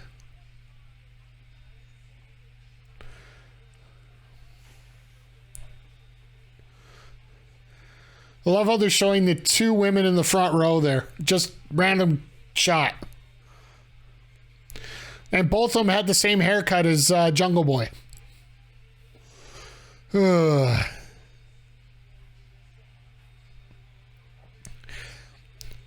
I don't know, maybe it's just me, but I just think Jungle Boy's such a fresh meat baby face here. Well, this isn't like Limitless Swerve versus Team Taz. These two can do a match like this for a while, yeah. Oh, that was Jungle Boy's family. Sorry, my bad. So that makes sense that the hair looks right.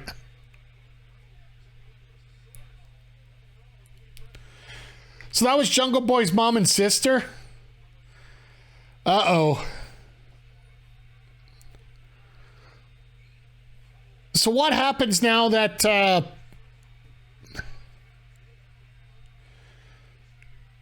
So now that the family's in there, does that change the dynamic now? Because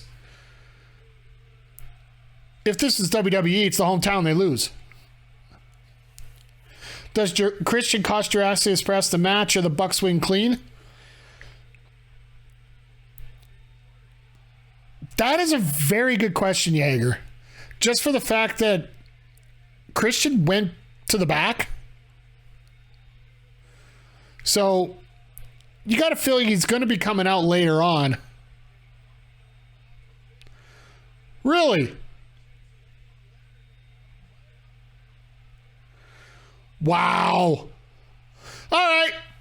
Kudos there on that one. That was a hell of a shot there.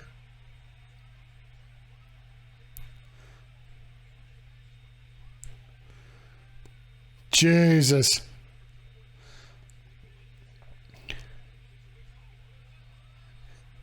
Nice. I've always wondered why people don't do more of those spots like that.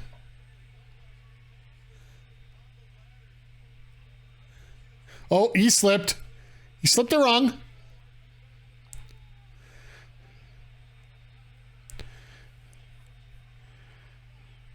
His sister was last title defense at the pay-per-view. That makes sense.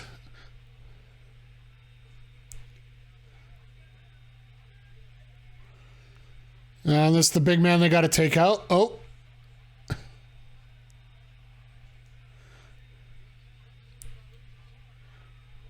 Nice face buster there. Cutler and Red Dragon interfere and Christian will come back. I don't know if Red Dragon will come out. They got their own feud right now.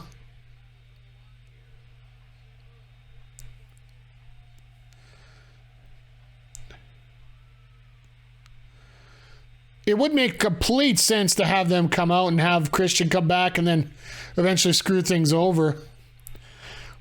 The other thing I could see is them having one of those crazy spots that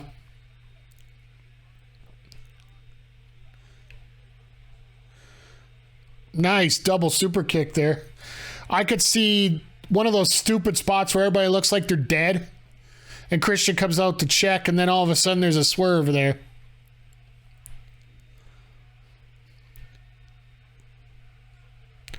I'm just going to be plain old shocked if Jurassic Express wins this.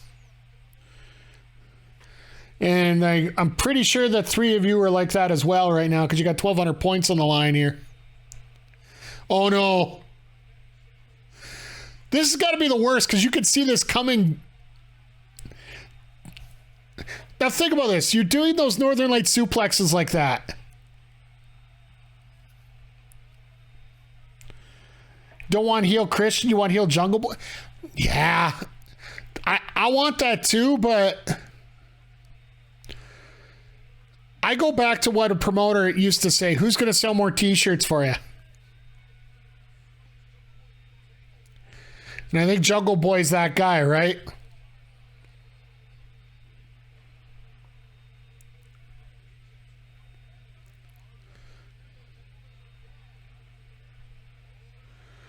Oh, God. At least his butt took the table for the most part there. That's where a little over-rotation isn't the worst thing in the world. Oh, my God. Well, that's how you take... How do you feel about refs at AEW holding ladder, steady in ladder matches? I have... Jesus. Sorry, we got a hot spot. Then I'll get into that. Kick upside the head. Who's going through the table here? I got a feel we got a commercial coming up, so I can come back and answer that in a sec.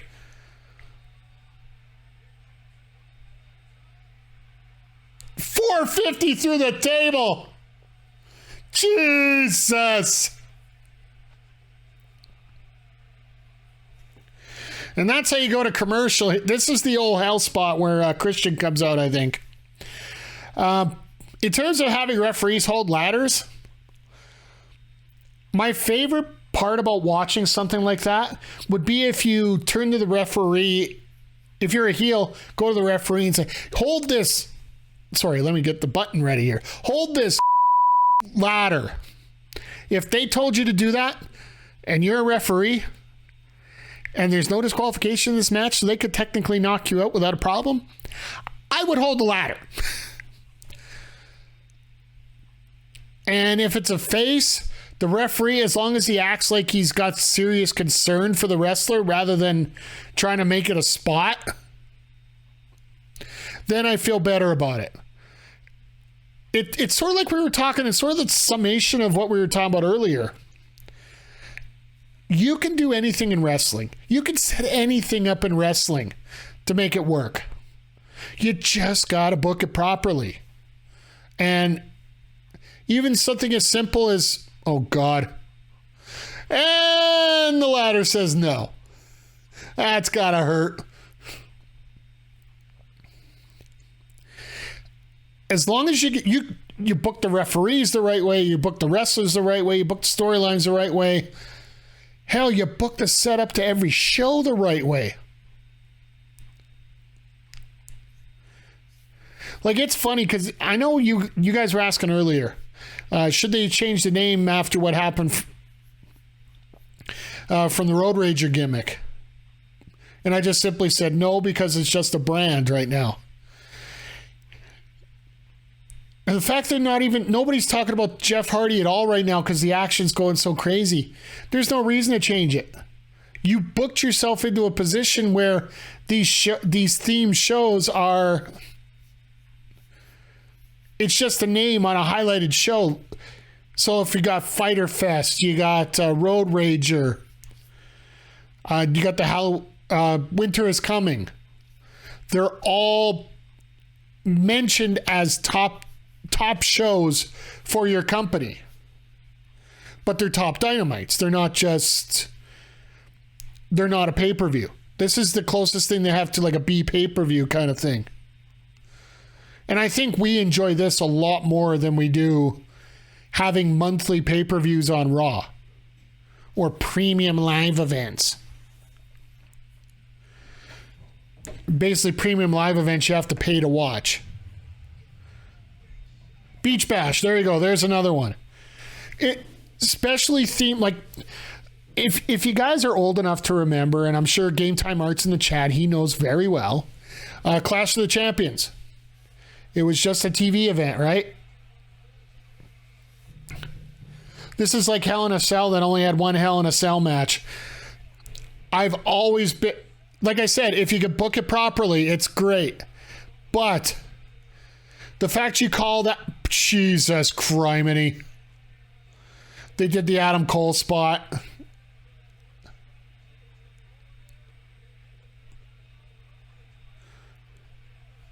Saturday Night Main Event, yeah, like I said, as long as you can book things properly,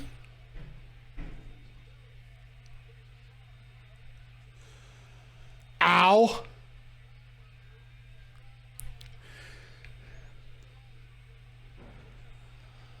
And that's the biggest difference we have right now. Like, Money in the Bank will be the exception to WWE.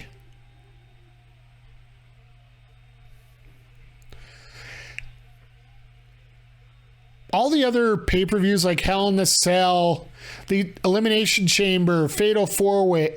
Elimination Chamber, they've molded it into something that is useful there. Oh, Roppongi and Orange Cassidy versus United Empire. I can live with that. United Empire 3 weeks in a row on my TV. I remember watching Hogan and Rick Rude feud on Saturday. That was one of the earlier Saturday Night's Main Events where they were just trying to feed anybody they could to Hogan.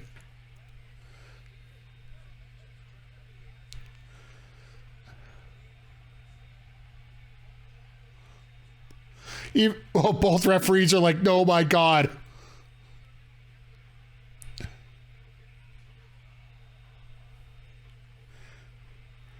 Is it time to bring back Cyber Sunday style events?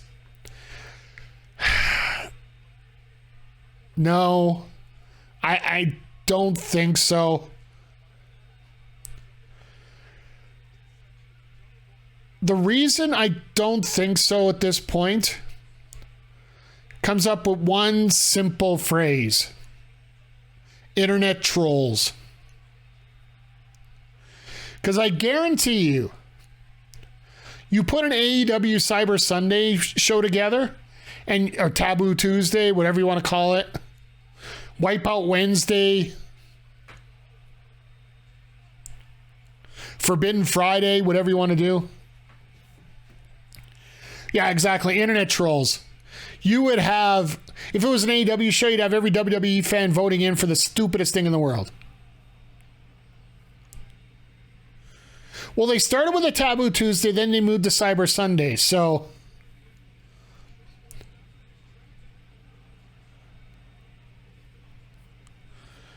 technically you guys are both correct.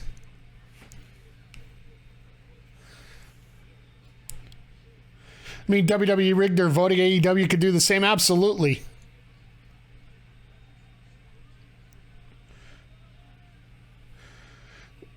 We could end up having well, I was thinking of a bad joke there, but it just seemed to dissipate real quick. Ty Conti keeps getting herself involved in matches, and then all of a sudden, next thing you know, you got a Ty Conti in a pole match. That would be more of a shark cage appropriate term, so.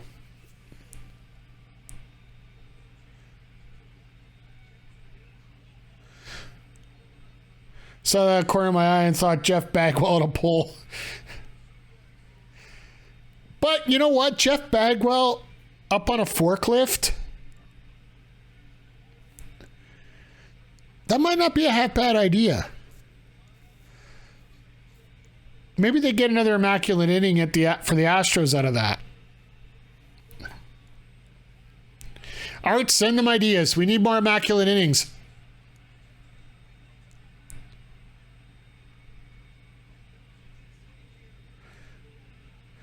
So now the Bucks are going to be doing this on one boot. Poor Matt. Wait, why are we putting a famed slugger on a pole match? Because somebody wrote Jeff instead of... somebody saw Jeff instead of Judy on there. So we're going with it now.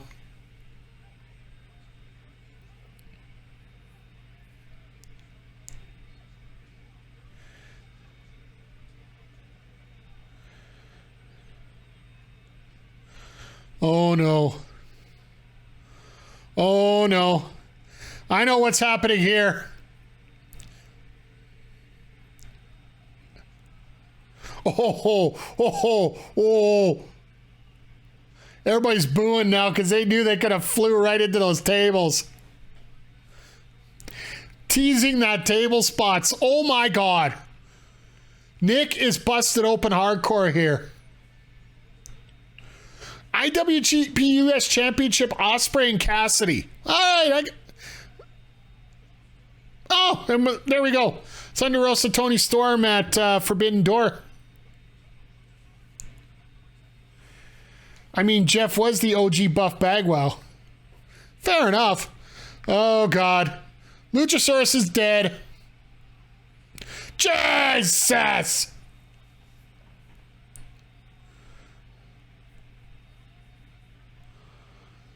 All right. That's it for this match. How do you kill a dinosaur?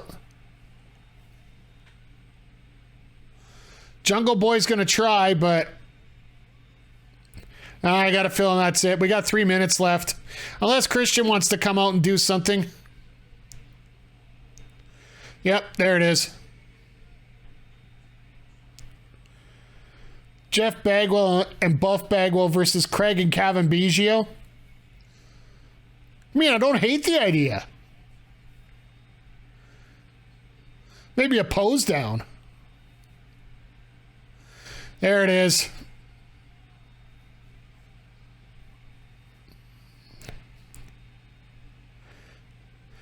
Nick has got some blood on him. Good job on the Bucks. And sorry to whoever lost their 90 points there. So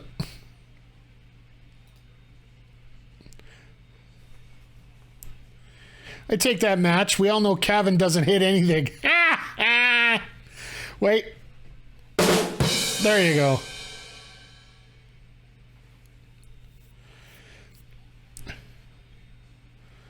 So now they're starting to promote the pay-per-view. We got a few matches at least. I think that Thunder Rosa Tony Storm match will go over with a lot more New Japan fans than will be expected. But we could talk a lot more about that next week here. It's going to be interesting to see what goes on next week.